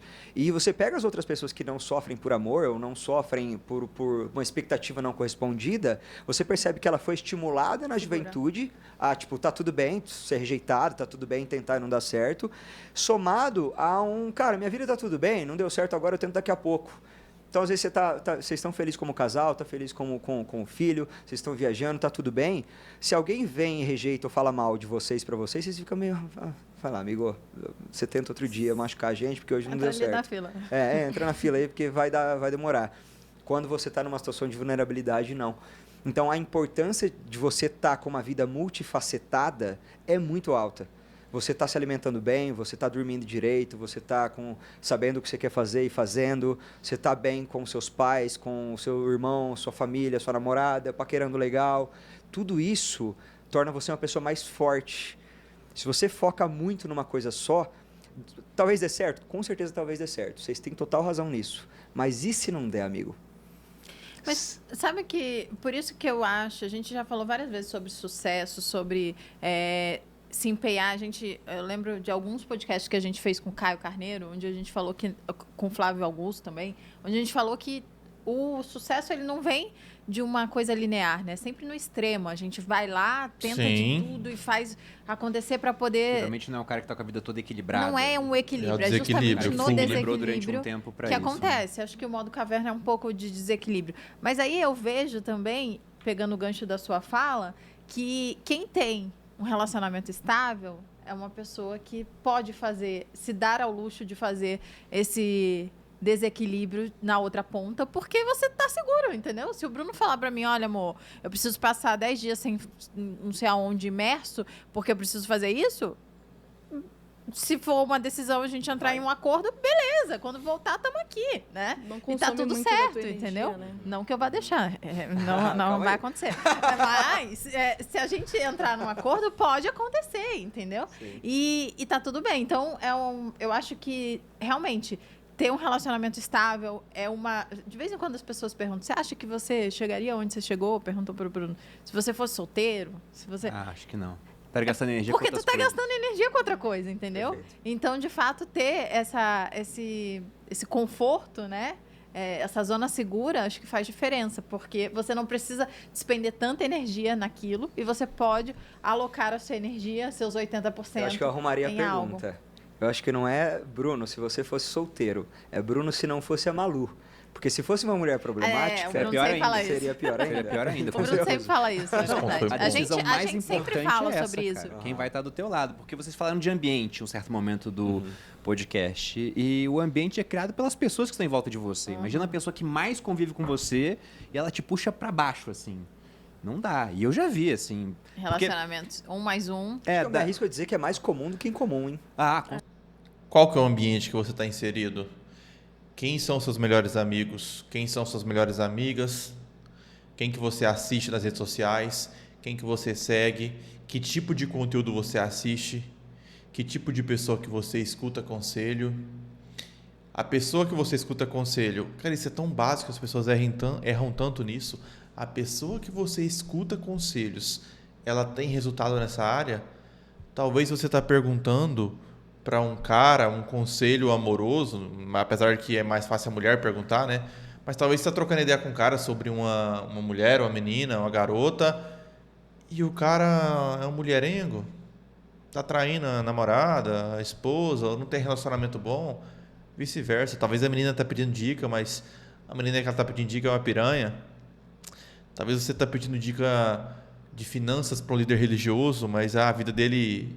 de finanças é uma merda, ele deve R$1 milhão. Cuidado, volta para o básico, pensa bem quem são as pessoas que você convive, quem são as pessoas que você escuta conselho, quem são as pessoas que você está modelando, quem são as pessoas que você está convivendo, cuidado com isso. Com certeza. Não, eu vejo isso até porque eu posso falar que eu vim de uma fábrica que fez peças relativamente muito parecidas, né? Eu saí na minha turma da AMAN, eram quase 400 aspirantes oficial e muita gente muito parecida em termos de hábitos, todo mundo fazia exercício, todo mundo era disciplinado, todo mundo se formou lá com uma certa formatação em termos de ideias. E aí você vai olhar uma dispersão de resultados muito grandes, né? Mas geralmente quem tem um resultado muito bom, tanto lá dentro quanto fora do exército, tem esse ambiente propício para isso. Uma família acolhedora, um bom exemplo em casa, uma esposa, né? Na minha turma era só homem ainda. Bom, talvez tenha alguém com esposo, mas enfim, alguém que vai lá e apoia. Então, que vai jogar para cima, de fato, apoiar muito importante. Os objetivos. E até eu tenho um questionamento sobre um argumento que você usou, Batilane, porque você falou do maníaco do parque, né? Uhum. E aí na hora eu já lembrei de exemplos que eu vi, por exemplo, de pessoas que tiveram pais alcoólatras. Uhum. Aí você encontra um cara que bebe muito e fala, cara, você bebe muito, né? Falou, pois é, meu pai era alcoólatra, então eu bebo muito por conta disso. Se o outro cara não bebe, fala, por que você não bebe? Meu pai era alcoólatra. Então o mesmo estímulo, ele provocou situações diferentes. Opostas. E você disse, pô, o maníaco do parque, ele foi abusado quando era criança. E agora que eu sou pai, começou a aparecer no meu feed, às vezes, coisa assim de, olha, foi preso fulano que abusava de criança. Se você entra nos comentários, cara, o tanto de pessoas que já foram abusadas, principalmente mulheres, é assustador. Eu até falei com a Malu, caramba, cara, olha quanta gente. O Bruno me perguntou, você foi já aconteceu abusada? Com você alguma vez, quando era criança? Ela falou, não, meu pai era super atento, não sei o quê. E eu pretendo também estar super atento por conta. Cara, um ponto importantíssimo aqui, mas muito, muito importante. Foca aqui, muito importante. Tem um vídeo de, não sei se é no tribunal, não lembro onde era, mas perguntando pro cara, o cara que já tinha violado aí um monte de crianças, eu acho que era tudo crianças mesmo, ou era assassinado, não lembro o que era, mas como que ele escolhia as vítimas, como é que ele escolhia as crianças para estuprar ali ou matar, eu não lembro. Ele falava, a primeira coisa que eu olhava era se tinha um pai que era talvez agressivo ou que poderia ser violento. Olha que foda isso. Se não tinha uma figura paterna, era o primeiro indício que ele ia pegar essa criança. Ou se a figura paterna, o cara era um molenga, o cara não tinha sangue no olho, o cara não poderia apresentar sinais de que era violento e agressivo. Cara, se você é um homem, você precisa ser violento, você precisa ser agressivo, não o tempo todo. A sua virtude está em saber controlar essa agressividade e violento. Essa agressividade e ser violento. Mas a qualquer momento, você precisa estar pronto para usar essa violência para defender quem você ama e a sua família. Pergunta da minha filha. Mas aí, se todo mundo que é abusado virasse um potencial abusador, o mundo estaria com 8 bilhões de abusadores. Perfeito. Porque seria uma progressão ao longo do tempo, né? E não é o que aconteceu. Então, eu fico pensando nessa questão do livre-arbítrio. Mas são outras né? variáveis. Eu acho que o cérebro do maníaco do parque, ele é psicopata. Ah, sim. E já tinha esse pré-requisito. Com certeza. E aí ele foi fomentando exatamente. essa... O Sapolsky fala que as nossas reações é uma mistura da interação entre genética e ambiente. Então, a pessoa ela não nasce depressiva, mas ela nasce com propensão à depressão e aí ela tem um estilo de vida que não ajuda, ou, sei lá, o pai cometeu suicídio porque era depressivo e aí a propensão faz a depressão vir à tona. A psicopatia também. O número é de 3 a 4% da população é psicopata. Mas não tem 3 a 4% da população saindo matando os outros. Sim. Então, o que acontece? Acontece que a pessoa nasce com o cérebro de um psicopata, mas o ambiente que ela foi estimulado na vida não fez ela se tornar uma pessoa maligna, não fez ela se tornar... Ou às vezes... Geralmente o maníaco do parque ele começou a ter prazeres enquanto ele matava as vítimas, porque ele também tinha uma associação com a ereção, ele não conseguia ter ereção. Então o momento em que ele se sentia potente era quando a menina estava chorando e gritando, já que em outros momentos ele não conseguia se sentir potente. Então existe uma resposta causal nesse tipo de situação muito específica, mas é sempre a questão do ambiente. Tanto que você pode nascer psicopata, você pode nascer com propensão à bipolaridade, com propensão à depressão, e o seu ambiente ser totalmente qualificado para você não desenvolver nada disso. Como você também pode nascer com um QI de 150 e seu ambiente ser horrível para isso. Como você pode nascer com um ouvido de Beethoven no final da favela da Rocinha e você nunca ter acesso a piano. Então, essa mistura de genética com potenciais e ambiente que dita onde a gente vai chegar. Bom, então vamos falar de ambiente, porque também foi citado, né? E muita gente escolhe entrar nesse modo caverna para fugir de um ambiente problemático, ruim, que não favorece o desenvolvimento, né? Qual a importância do ambiente para isso? Acho que completa. Você é moldado pelo seu ambiente, não tem como fugir disso. E eu acredito que 100%. Quando você está num período de modo caverna, né, você vai usar essa ferramenta ao seu favor e você quer sair desse ambiente problemático, ou que você quer mudar a sua realidade, o importante é você conseguir moldar aquilo que você tem controle, facilitar o teu ambiente, aquilo que você conseguia ali mexer nas pecinhas, mexa. Se aquilo vai facilitar que você tenha ali o resultado e consiga fazer no modo caverna melhor. Por quê? Torne aquilo que é difícil fácil, né? Acho que o Joel fala muito disso, tornar aquilo que é difícil fácil e aquilo que é fácil difícil. Então, você começar a fazer as marmitas, você começar a ter avisos aí, se você mora com outras pessoas. Olha, por esse momento aqui eu vou precisar de concentração, vou precisar de silêncio, e você modelar isso de acordo com o que está ao teu alcance de fato, porque realmente o ambiente ele vai impulsionar tudo que você faz, né? Ele vai potencializar e realmente afetar tudo que você faz. Na faculdade de Sociologia, a gente teve o estudo da antropologia, né? Pô, antropologia é legal pra caramba, porque você é obrigado a sair do teu mundo para entender o mundo do outro. Tem um livro recente que eu li que chama Outliers. Ele fala por que algumas pessoas têm sucesso e outras não. Esse livro é muito bom. E sou apaixonado por aviação, então eu fui praticamente no capítulo 7, né? Não, brincadeira. Mas o capítulo 7 ele fala sobre a etnia da aviação. E aí, que história maravilhosa. Gente, leiam o capítulo 7. É quando ele fala dos 7 motivos de acidente? Você não ficou tão interessado nisso daí, você não acho me resumiu. Que esse fator ambiental e cultural, eu quero trazer essa história para cá, porque é muito legal. Era coreanos, não era? Era colombianos. Colombianos.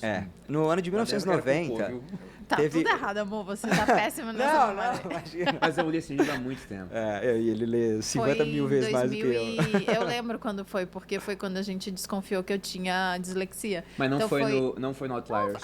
Foi no Foi algum outro É o livro? mesmo Davi autor. É o Golias. mesmo autor. Qual que era? Acho que era o Davi Golias, porque ele foi uma moça que era especializada nesses distúrbios de aprendizagem, foi palestrar para vários CEOs de empresas para alertá-los sobre a importância de contratar pessoas que têm esses problemas de aprendizagem. E aí ela começou, né? Ela sempre, na hora de começar a palestrar, falava quem aqui tem TDAH, né? Dislexia.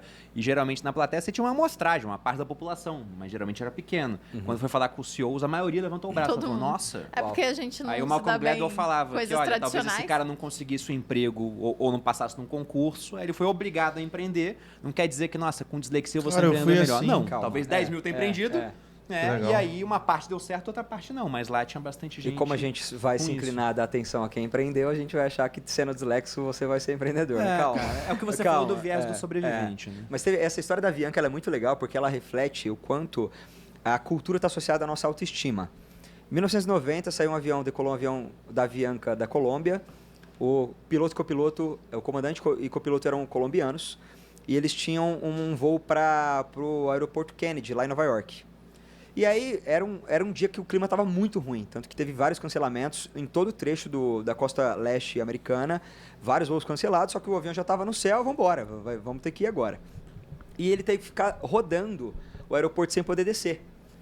E o combustível foi acabando, porque já estava com 1h15 de voo atrasado, certo? Existem alguns aeroportos que você não pode decolar quando é muito recente, porque o avião está muito pesado. Então é por isso que você vê aquelas imagens do avião jogando combustível fora. Porque se ele pousar naquela situação, arrebenta o avião. E aí eles ficaram dando volta, e o avião caiu. Tá? O avião caiu, tragédia, tal, vamos pegar a caixa preta e vamos escutar a conversa da cabine com a central de controle. E na cabine da central de controle, o copiloto que estava responsável pelo voo, por quê? Era um avião muito antigo, o comandante estava morto, era como se ele estivesse pilotando um Fusca na estrada de chão. Pegou um momento que ele pediu pra galera falar em espanhol, porque o cara estava tão cansado que ele não conseguia pensar em inglês mais. Então o comandante estava morto e ele jogou pro copiloto fazer a comunicação com a central. E o copiloto estava assim na central. Você me contou sim dessa história. Essa história é muito legal. A gente precisa pousar. E o combustível tá acabando, tá? Aí os caras, Avianca, entra na fila aí, tal. Aí o comandante falou assim, irmão, você avisou os caras? Avisei.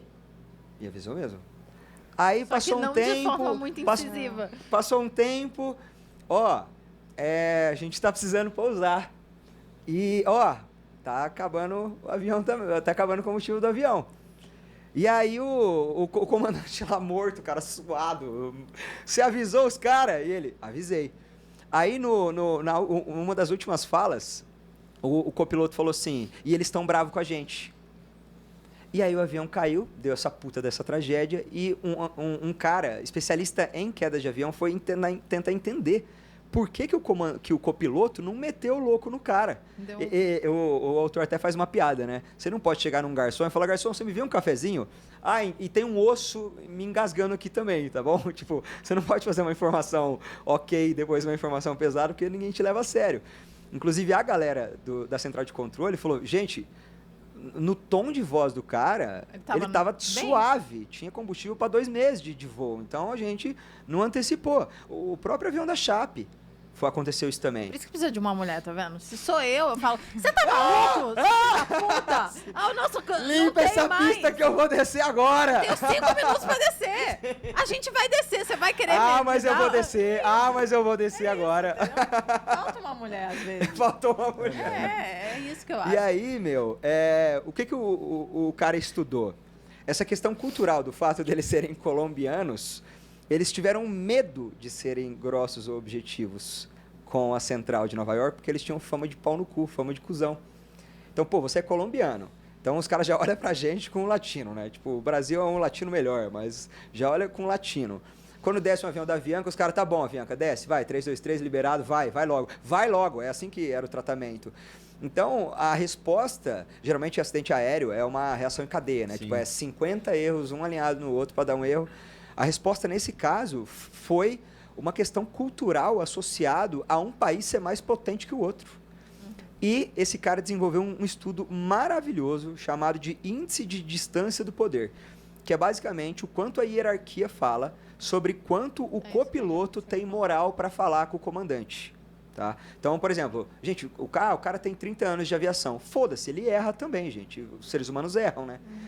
E foi testado, por exemplo, teve uma história que aconteceu. O copiloto falou, comanda, tem um pouquinho de gelo na asa, hein? O que você acha? Aí o comandante falou, beleza. Gelo na asa, o que você acha da gente tirar ou não? Depois a gente vê. Mas tá bom, tá meio gelado hoje, hein? Tá meio frio, hein, comandante? Vamos botar uma blusa? Aí disse que o comandante falou, a gente tem 1 minuto para sair. Aí o avião decolou. As últimas palavras de piloto e copiloto foi, capitão, a gente está caindo. E o capitão falou, eu sei. E aí caiu na água. E aí o que aconteceu? Eles fizeram um relatório de países com índice de distância do poder, ou seja, quanto mais você sabe com quem você está falando, tinha. Adivinha que lugar o Brasil ficou? Lá em cima, né? Primeiro, velho. Primeiro Brasil? Nossa, que medo de pegar nossos aviões agora. Porque culturalmente eu ia pensar que, cara, no Japão, mais hierarquia, Coreia, por exemplo, algum país Brasil asiático. Foi primeiro, assim. cara. Mas em defesa de toda a aviação brasileira, eu sempre uso isso em palestra. De 2007, que teve 2 acidentes comerciais, né? O da TAM, que não conseguiu frear em Congonhas, e aquele de São Paulo, que já tinha Legacy, cortou a asa e caiu no meio do mato.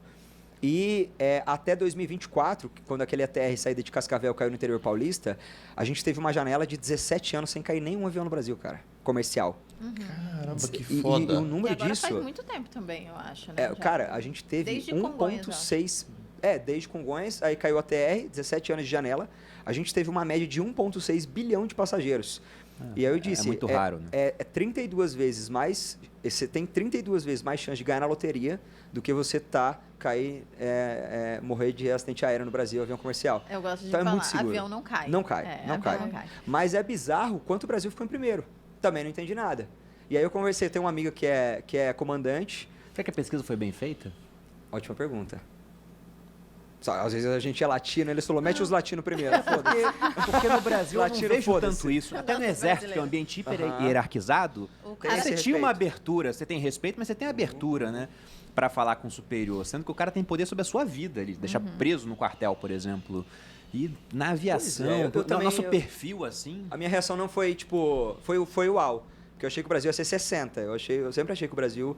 A nossa aviação é impecável, velho. Pelo amor de Deus. A galera não tá ligado quanto o Brasil é bom nisso. E tá em primeiro. Só que aí que tá. Por que eu construí toda essa narrativa? Aqui no Brasil, esse power distante, ele é muito sólido. Tem um livro muito bom de um antropólogo chamado Michel Coforado. Ele escreveu Coisa de Rico. Que ele fez um estudo antropológico de como os multimilionários se comportam, né? E uma das coisas que ele acrescentou no livro é que o empregado do super rico no Brasil, ele é treinado para ser invisível. Então, se você entra num hotel em que é mais de R$2.000 a diária, vocês percebem que se você dá bom dia para a moça que está limpando o chão, ela se assusta. Porque ela não é feita para dar bom dia para as pessoas, ela é feita para ficar escondida. Se você entra, sei lá, a escola... Eu estava em colégio particular quando criança e a gente ia jogar bola com a molecada do colégio público, você via uma diferença de postura ao entrar na quadra. Lógico, os meninos queriam matar a gente e matavam, né? Mas existia uma diferença de postura. No Brasil, esse power distance do tipo, sou importante e você não é, ele entra muito na nossa pele no sentido de posso arriscar ou não posso arriscar. Posso ter autoestima ou não posso ter autoestima. Então, a cor da nossa pele reflete muito se a gente quer ser empresário ou a gente só quer um emprego de R$2.800 por mês. Entendi. Reflete muito se a gente quer se expor na internet ou se a gente morre de medo de se expor na internet porque a gente era chamado de carvãozinho lá no colégio. Então, esse power distance usado na aviação, ele reflete muito a cultura do Brasil. Entendeu? Fui longe agora? Falei demais? Desculpa, Não, foi um exemplo muito bom. Sobre essa questão de ambiente, mas até extrapolando para outros aspectos. Achei bem interessante. Mas falando sobre ambiente, eu acho que a gente já explorou esse assunto aqui várias vezes no podcast. E, de fato, acho que é essencial, né? E todo mundo... Se a gente for pensar, se você consegue colocar você num ambiente que vai te proporcionar um objetivo, como o modo caverna, no caso, específico... Cara, já resolve quase tudo, na verdade. Né? Cara, mas resolve Quando eu falo muito de mesmo, dieta, viu? a gente tá lá no Materializa, vai fazer emagrecimento, saúde. É muito mais fácil se você, por exemplo, se você é a dona de casa, se você é a mulher que faz a comida da sua casa. Porque você comanda. Então, lá em casa, o que as pessoas comem? O que eu quero. Né? Então, é a democracia por mim, né? Exatamente. Se eu quiser que ninguém coma um doce, ninguém vai comer, porque não sou eu que vou comer. A não ser o Bruno no meio da rua. Tomara que fosse assim mesmo, porque eu como doce mais do que eu deveria, mas ela não queria. Sim, mas aí o que ele faz? Dentro de casa que eu tô falando, né? Porque o que ele faz? Ele chega em casa com a boca cheia de chocolate. Fala, amor, você comeu alguma coisa? Já aconteceu isso mesmo. Aí ele, não, deu... O que você tá falando? Não, é batom. Era melhor. Na época do exército, a gente morou num apartamentinho muito pequeno e tinha 20 metros quadrados, 23 metros quadrados. Tinha uma padaria E tinha embaixo. uma padaria quase que embaixo, assim, né? Aí eu falava mesmo. Poder do ambiente. Assim, voltando do quartel, tinha um bolo bonito. Se não assim, tivesse nossa, a padaria lá. aqui, mas ela tava de dieta, falei, pô, eu vou comer na frente da Malu pra não desfocar ela. Aí comi o bolo, subi a boca toda suja. Ela, você comeu alguma coisa? Não, eu joguei um beijo, né? Porque eu vi. todo sujo. Igual criança. Era melhor ter falado que era batom, Aí né? eu peguei. Fiz assim. Mas, enfim. Mas você de vê, todo a questão jeito, da mente de novo, né? Você tem uma padaria na frente da tua casa... É, o ambiente é difícil, né? O ambiente ele foi quebrado, porque lá dentro de casa tava tudo Funcionava. certo. Mas, de fato, por exemplo, agora a gente mora aqui Não pode ter gente vendendo droga em frente à escola. A gente mora em Alphaville e as coisas aqui você tem que fazer tudo de carro, né? Não tem, por exemplo, uma padaria do lado da minha casa. Para eu ir na padaria, eu preciso pegar o carro e ir. Então, é muito mais fácil a gente estar lá à noite no sofá e falar, putz, queria comer um doce. Mas não tem em casa. Então... Se você vai se mudar e você quer manter bons hábitos, por exemplo, treinar todos os dias, se possível, more o mais perto possível de uma academia. More o mais perto possível de um bom mercado, de uma boa farmácia. Encontre um local ali. Mas por que eu falo da academia? Porque ela é um hábito que vai puxar outros bons hábitos para você. Se você começa a treinar, você tende a querer beber mais água, você tende a comer melhor. E aí, se você mora perto da academia, cara, isso já facilita tanto. Porque você vai facilitar aquilo que é difícil, que é o que eles falaram, que o Joel fala. Então, cara, é difícil ter que ir na academia porque ficar 30 minutos na minha casa, 20 minutos. Cara, e se você morasse a 5 minutos da academia? Claro, gente, que isso é o mundo perfeito. Se você já vai se mudar e é possível, faça isso. É uma diquinha do Rafael aí, pô. Você arrumou o teu ambiente e aí você não vai comer. Se existisse o iFood, seria muito mais fácil. Seria muito mais fácil, com certeza. Mas às vezes até a gente... É uma barreira, né? O segredo é não comprar Tem mesmo, que chamar. né? Tem que chamar. Desinstala o Minha mãe iFood. falava isso. Vai no mercado, almoça muito. Tipo, come de você não aguentar mais comer. Aí você vai no mercado fazer sua compra. De fato, nem a Nutella fica saborosa quando você tá de barriga cheia. E aí você condiciona o seu... Nesse caso, não. Desafio, Bruno. Não desafio, Bruno. Ele sempre Cara, sobre dieta, inclusive, é algo muito subestimado, tá? Um adendo que eu faço, inclusive, para facilitar a minha dieta, é ter uma pessoa... É meio que um hack. Ter uma pessoa que você conhece, ou sua tia, que você sabe que faz uma comida muito boa, e você faz um combinado com ela, então. Se você não tem um tempo de cozinhar, né? Para tornar fácil o ambiente, para você conseguir seguir a dieta. Você fala com essa pessoa, né, do teu ciclo familiar, para você conseguir combinar ali toda semana, toda segunda-feira ou todo final de semana. A gente faz ali uma coisa para as marmitas chegarem. E aí facilita. Eu faço isso, por exemplo. É muito bom. Você prepara a sua comida. Com a minha mãe. E aí não durou muito, não. Tinha que ir lá buscar, dava um mau trabalho. aí o que aconteceu? O ambiente...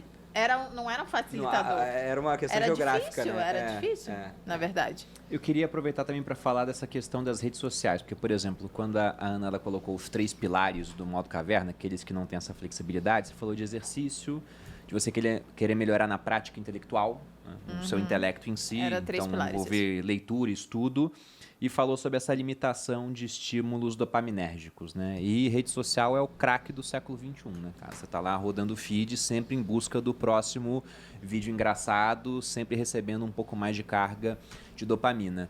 E você falou, pô, o Bruno lê bastante. Eu leio, mas hoje eu leio menos do que no passado.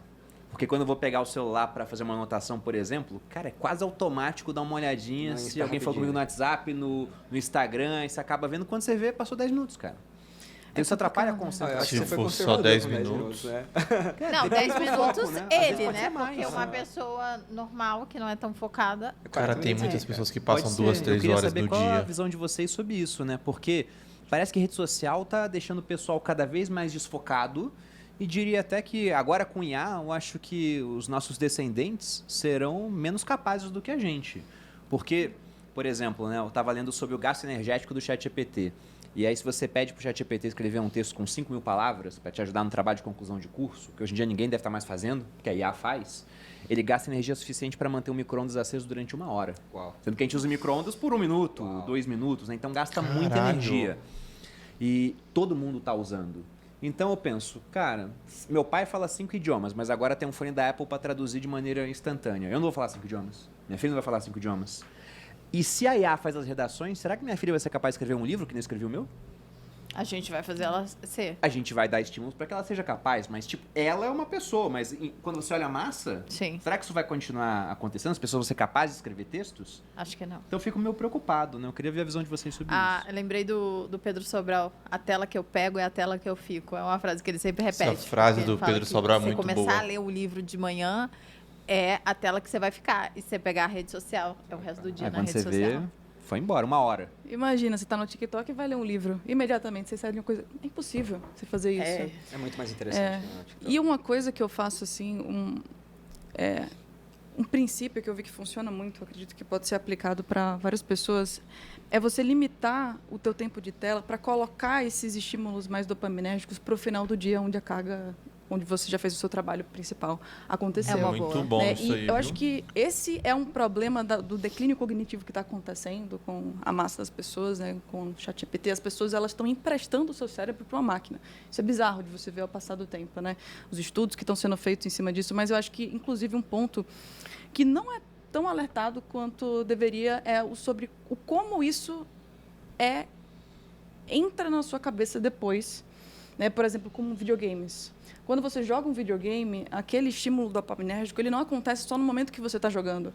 Quando você se interessa por aquela ação específica, aquilo fica rondando pela sua cabeça por dias e horas. Então, às vezes, você está fazendo uma coisa ali da sua rotina e quando você tem interesse num jogo, você está jogando um videogame, você fica pensando, como é que eu vou evoluir aqui esse personagem dessa e dessa forma? Então, aquilo fica voltando na sua cabeça de diferentes formas e ocupando o espaço mental que poderia estar alocado naquilo que vai te fazer realmente subir de nível. O videogame do Bruno ultimamente é o jiu-jitsu. Eu estava pensando nisso agora, sabia? O videogame bom do caramba, jiu-jitsu. Eu podia ter feito isso. E tem dias que ele tá assim, eu olho e falo, tá pensando o que ele ia fazer. Porque o jiu-jitsu, para quem não sabe, é tipo um xadrez. Então, no final das contas, excelente você exemplo. tem já pré-estabelecido movimentos que você vai fazer, que você sabe o resultado final. Por isso que eu sou tão ruim de xadrez e provavelmente seria de jiu-jitsu se eu fizesse. Você acha que eu não seria? Estimulada, acho que não. Talvez eu melhorasse então no xadrez se eu fizesse jiu-jitsu. Eu acho que é melhor jogar xadrez melhor no xadrez. Cara, com a orelha inteira.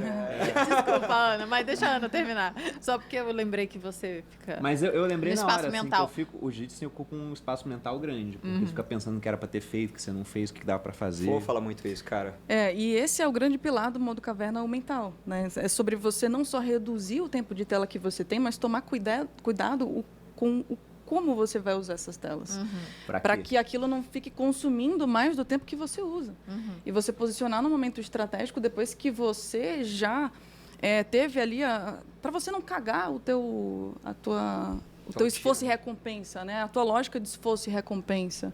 Muitas pessoas elas ficam assistindo ao TikTok por horas e depois vão trabalhar. Então, como é que fica isso? Fica super bagunçado, né? Então, tentar alocar realmente ao máximo para o final do dia e tomar muito cuidado com como você usa a tela para aquilo também não alocar o tempo restante que você tem de produtividade. As armadilhas dopaminérgicas, acho que principalmente no TikTok, elas estão afiadas ao grau máximo, assim. Porque eu nem uso. Só posto lá. Gente. Mas eu fiquei muito impressionado quando saiu esses dados de tempo médio de tela dos usuários e o TikTok tinha passado o YouTube. Sendo que o YouTube você tem vários conteúdos de 1 hora, 2 horas, vídeos até mais longos, né? Podcasts, por exemplo. E no TikTok, na época, eram vídeos de no máximo 1 minuto e 30 segundos. Falei, caramba, então o cara tá passando. Na média, acho que era 23 horas por mês. Uau. E no YouTube era tipo 22,5. Era um número muito parecido assim. Então o cara passava mais tempo rolando a tela em vídeos de 1 minuto do que o cara passa vendo o podcast de 2 horas que ele assiste, cara. E nesse tempo ele se colocou para ir para o trabalho. Desculpa. E nesse momento ele se colocou em vários estágios emocionais extremos, de uma hora para outra, de 1 minuto para o outro. O cara tá chorando, tá feliz, tá triste, aí volta, aí se emociona em um período muito curto de tempo. O nosso cérebro ele não foi preparado para isso. Se você olhar para quem já jogou no bicho na vida, a lógica é a mesma. É o negócio subindo. É a mesma lógica. Só que um você está botando dinheiro e o outro você fica ali deitado. Novidade. Colocando tempo de vida. Novidade. Uma coisa que eu faço, eu acho que tá fácil de descobrir como eu faço. Modo foco e longe, velho. Meu celular não fica nem no bolso no dia a dia. Eu tô num lugar, ele fica em outro. E, cara, modo foco foi revolucionário de verdade na minha vida, velho. Porque como quando que a é gente... o modo foco? Você baixa o iPhone ali, modo foco. Não perturbe, né? Não perturbe. Não perturbe. E você não vê notificação chegando, é isso? Não vejo, não recebo. Eu também vi não no Não, ligo mas assim. o Bruno não tem. A minha família é assim, se você ligar 2 vezes, ele toca. A minha família, que são as pessoas que verdadeiramente importam, sabem que se me ligar 2 vezes, toca. De resto, cara, Agora as quando eu pessoas quiser. estão sabendo ali, ó. Ligar 3 Eu vezes. não vou atender. Só 2 pessoas conseguem me ligar, é a Malu e a minha irmã. Mais ninguém, não é Melhor coisa autorizado a me ligar, eu nem recebo, né? Mas eu nem ligo, porque Inclusive, se eu Você ligo acha não que- atende. Eu quis fazer uma pergunta que você falou que seu pai fala 5 idiomas. Quanto que você atribui seu sucesso ao seu pai falar 5 idiomas, cara? Nossa, muito bom. Olha, eu não sei. Não eu o nunca fato pensei dele nessa falar 5 idiomas, correlação. mas ele é muito inteligente. É, e o o- fato dele ser muito inteligente te impulsionou Com certeza. querer ser melhor. Com o certeza. meu pai é o exemplo pra mim em muita coisa. Então, quando eu via, por exemplo, a gente ia no shopping, A gente fala o tempo inteiro do aí pai a do minha Bruno mãe ia aqui. pesquisei comprar, o ia nome comprar do seu pai, roupas não com a encontrei. gente. Tava lá eu e minha irmã se estapeando, minha mãe ia comprar roupa, e meu pai falava, vou na livraria de rapidinho. Que legal. Então, Olha isso. eu lembro sempre disso. A minha recordação de ir no shopping com meu pai é que em determinado momento, quando minha mãe queria fazer uma coisa que ia tomar muito tempo, falava, vou lá pegar um livro rapidinho. Aí depois que eles separaram, e aí Poder da quem leitura. decorava a própria casa era o meu pai, não tinha decoração, era só livro. Você ia na cozinha, pegar um biscoito, tinha lá uma pilha de livro assim, do lado. Ambiente, Né? o Então, poder eu dos quero ler livros, Revolução o poder dos da Bichos, tá leitura. ali do lado do biscoito de maisena. Desenvolvimento Acontecia pessoal. coisa assim. Então, devido ao fato de ele autoconhecimento. fazer tanto progresso em termos intelectuais, eu via aquilo e falava, cara, não quero ser igual. Acho que a minha irmã foi a mesma coisa. Se existe Foi o ambiente, definição né? de sorte, é os dois, né? Capacidade de QI e ambiente ideal. Também. A minha memória é muito boa desde sempre. E a memória do meu pai é ainda melhor do que a minha, eu acredito. E, pô, você olhar pro lado e ver teu pai lendo, os nossos pais são o nosso espelho, né? Tem a minha sócia, é muito engraçadinha essa história. Às vezes a gente vai gravar e ela leva os filhotinhos dela junto, né? E aí toda vez que a Maria, que é a mais pequenininha, cai, a Raíssa finge demência. Ela faz assim, ó. Ela não olha pra Maria. E aí eu falei, que você tá maluca? Tua filha acabou de cair. E aí ela fala assim, se eu vejo que não é um tomo de dor, eu finjo que eu não vi. Porque ela olha pra mim para eu responder para ela se eu devo chorar, se ela deve chorar ou não. A minha hoje em dia, né? Eu tenho uma filha agora, né? E a TT tá aprendendo a virar e tudo mais. Então, toda vez que ela vira e bate a cabeça, alguma coisa, eu, muito bem! Muito bem! Isso. E aí ela olha pra minha cara e fica tipo assim, fiz alguma coisa muito legal. O que tá acontecendo? E aí eu fico, arrasou! Daqui a pouco ela tá batendo na Voltar a cabeça. Porque... Não, porque ela virou. Não é algo assim.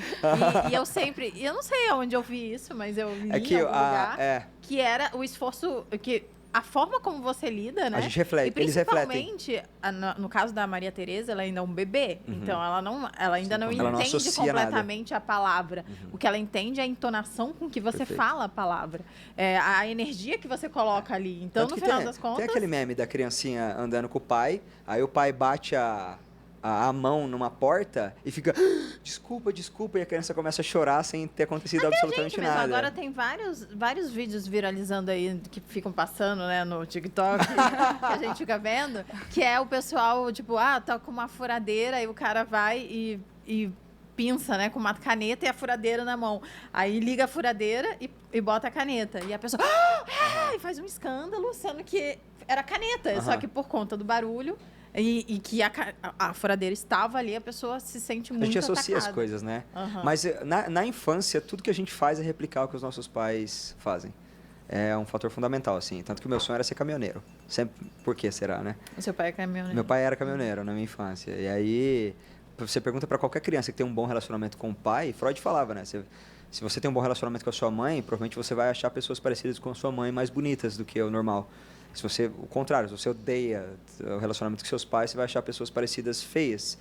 Então, acho que você ter... Eu olho isso com privilégio porque minha mãe é formada em economia e minha mãe lia, e o meu pai era o oposto. Meu pai não consegue ler uma página de um livro. E eu fico muito pensando sobre isso, entendeu? Sobre, será que faltou estímulo para o meu pai? Ele tem uma alta capacidade, mas não foi estimulado. Enquanto minha mãe, no convívio com o meu pai, parou de ler. Percebe? Não aconteceu o contrário, por exemplo. Não aconteceu o contrário. E agora, o que eu comecei a fazer? Comecei a comprar um monte de livro. Nunca falei isso publicamente, mas na minha família tem uma doença raríssima chamada síndrome de Huntington. Se eu ligar para o Wesley, acho que ele vai querer me conhecer. É uma doença muito rara, que é muito comum na Europa. No Brasil tem, 10 mil casos só. E o que ela... Ela promove movimentos musculares involuntários. Ela te dá ela te dá depressão e é a doença, uma das doenças que mais causa suicídio no mundo. Caramba. Porque se você descobre jovem, você tem poucos anos de vida e você fica se tremendo. E como você sabe que vai piorar, você não quer se ver tremendo e você não quer que as pessoas tenham essa imagem de você. Então as pessoas se matam muito. Só que se ela te pegar no final da vida, ela é mais branda. Então é o caso da minha mãe. E a chance como a minha mãe é mulher, a chance dela passar para mim é de 75%. Se fosse homem, seria 50%. Então, eu tenho 75% de chance de ter essa doença. Só que aí entra a questão do estímulo ambiental ou não. Não se tem uma resposta causal de sim, se você tiver um bom estilo de vida, talvez ela venha mais tardia. Talvez seja como câncer, você tem uma vida muito saudável e o câncer venha mesmo assim. Mas, enfim, estou estimulando ela, dando um monte de livro para ela voltar a ler, porque se ela ocupar o cérebro dela...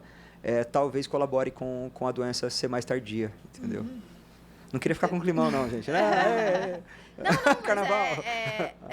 O cérebro, no fim das contas, é um músculo, né? Se você exercita o suficiente, você certamente vai evoluir e vai conseguir, talvez, impedir o avanço de uma doença assim como essa. Neuroplasticidade, né? Total. E você aprender, você ler, estimular cognitivamente, aprender uma nova língua. Música também ajuda muito, instrumento. Você falou de piano. Eu aprendi piano há um certo tempo atrás e eu percebi, assim, eu não sei se está correlacionado. Ah, que legal. Eu aprendi a tocar piano já faz um tempo. Plano, a gente comprou um para Maria Tereza. 2020. Na verdade, eu comprei o piano porque eu quero tocar piano, mas eu ainda não comecei porque eu comprei grávida e agora minha filha tá lá, eu não tenho nem tempo para trabalhar, que dirá para tocar o piano. É igual o Bruno comprar um kart para Maria. Mas Tereza. O meu sonho é que a minha filha, o meu objetivo sempre foi essa, que ela toque. Coloque ela. E aí agora eu tenho piano, ela adora o piano, inclusive. Ela adora. Estimule desde cedo, quanto antes vocês conseguirem estimular, melhor, né? Porque tem um livro muito bom que é Wired to Create, que ele trata sobre vários elementos que influenciam o crescimento de QI no desenvolvimento de uma pessoa passado o tempo. Então, falam que a pessoa, quando ela é estimulada muito a criatividade, a imaginação, o play, né, da imaginação, essas crianças, elas acabam tendo um desenvolvimento muito melhor de QI ao passar do tempo, de inteligência. E instrumentos também, quando ela é colocada ali em exposição a vários instrumentos diferentes, isso também estimula muito. Gera muita conexão neural, né? Conexão neural, exatamente. E nesse momento de formação, né, do cérebro, desenvolvimento Você aprendeu a tocar com quanto tempo? Isso ajuda muito.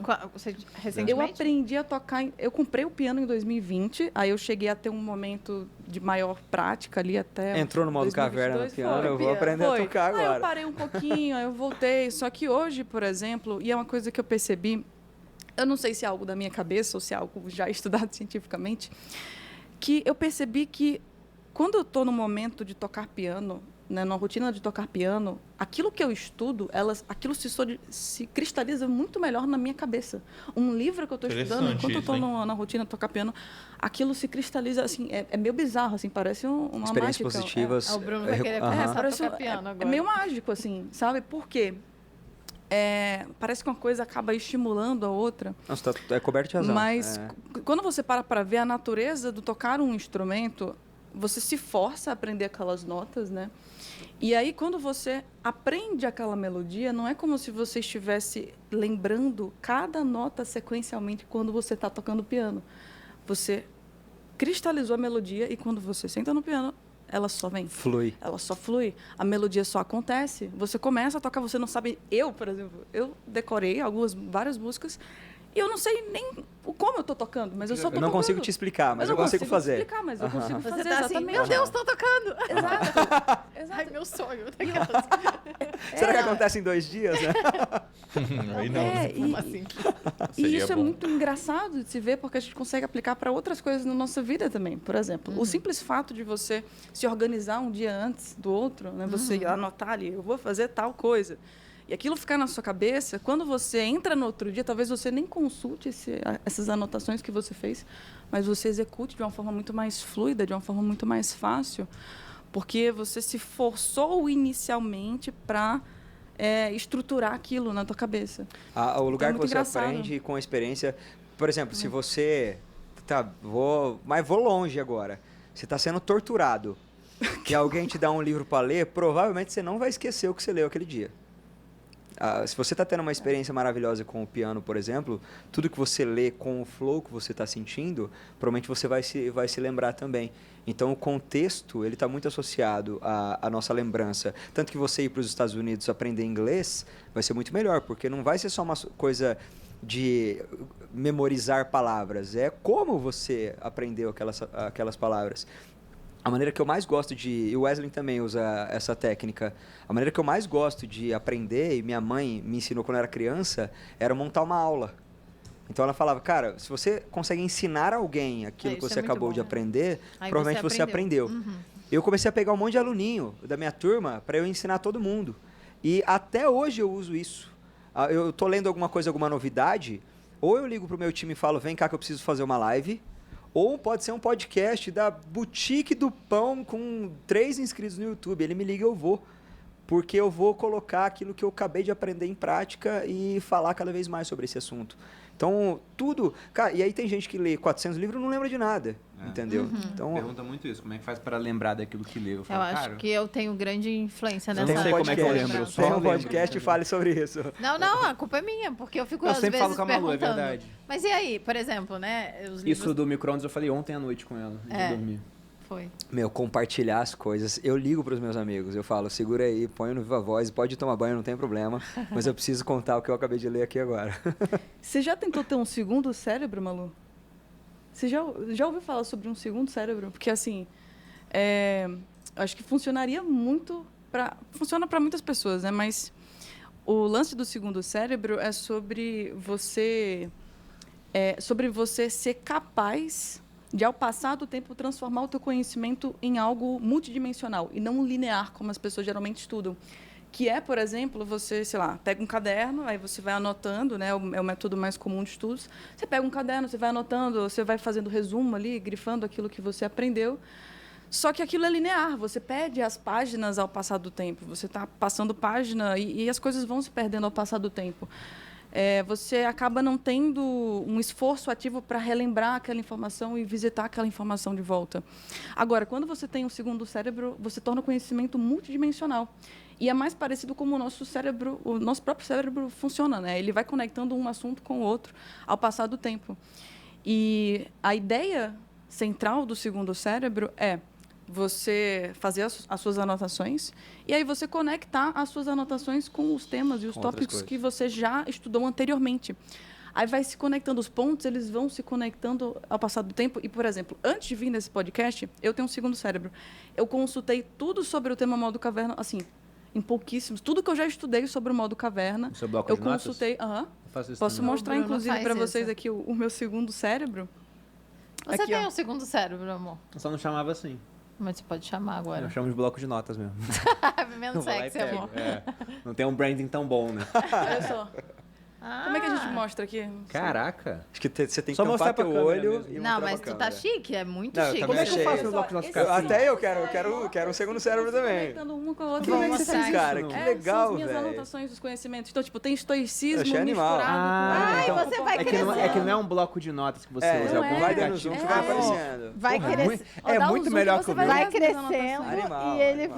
vai aqui, ó. Que um monte, legal, as coisas vão se É. conectando. Exato. Legal, Bacana. legal. Olha, muito maneiro. E tem brand, né? Nossa, Você é, errou no e zero. tem uma linha Muito assim, legal. né? Qual é esse aplicativo? Obsidian, o nome. Bacana. Obsidian. Você vai fazendo as anotações e vai conectando. Legal. E você pode, será, subir o bloco de notas? Porque eu só uso bloco de Imagina notas. depois com Eu leio um Starlink. livro, eu sempre Eu coloco também. lá Coloca. o livro e vou botando as páginas Achei com coisas lindo, cara. interessantes. Que massa. Eu vou baixar, eu Achei vou interessante, usar, cara. porque eu acho que eu preciso de um Pô, outro você tá cérebro estudando mesmo. O meu faz não é tempo tão já. bom assim. O meu não é tão bom, talvez. Parece, assim. Valodinho. Como é o Obsidian? Obsidian. Adorei, Obsidian. cara. Pô, às vezes eu fico viajando, pensando, pô, e no momento que a gente conseguir subir isso para um Neuralink da vida? Para misturar isso com IA. Isso é importante hoje com a IA, se você pluga isso com Eu inteligência quero ficar artificial. vivo muito tempo para ver Legal. onde é que tudo O isso que vai que vai parar, acontecer. sabia? Exatamente. Eu sou muito curioso quanto ao futuro da humanidade. Vamos ver. De acordo com o Taleb, a gente erra muito mais que acerta, né? O Taleb fala que a humanidade ela não evolui num aspecto contínuo.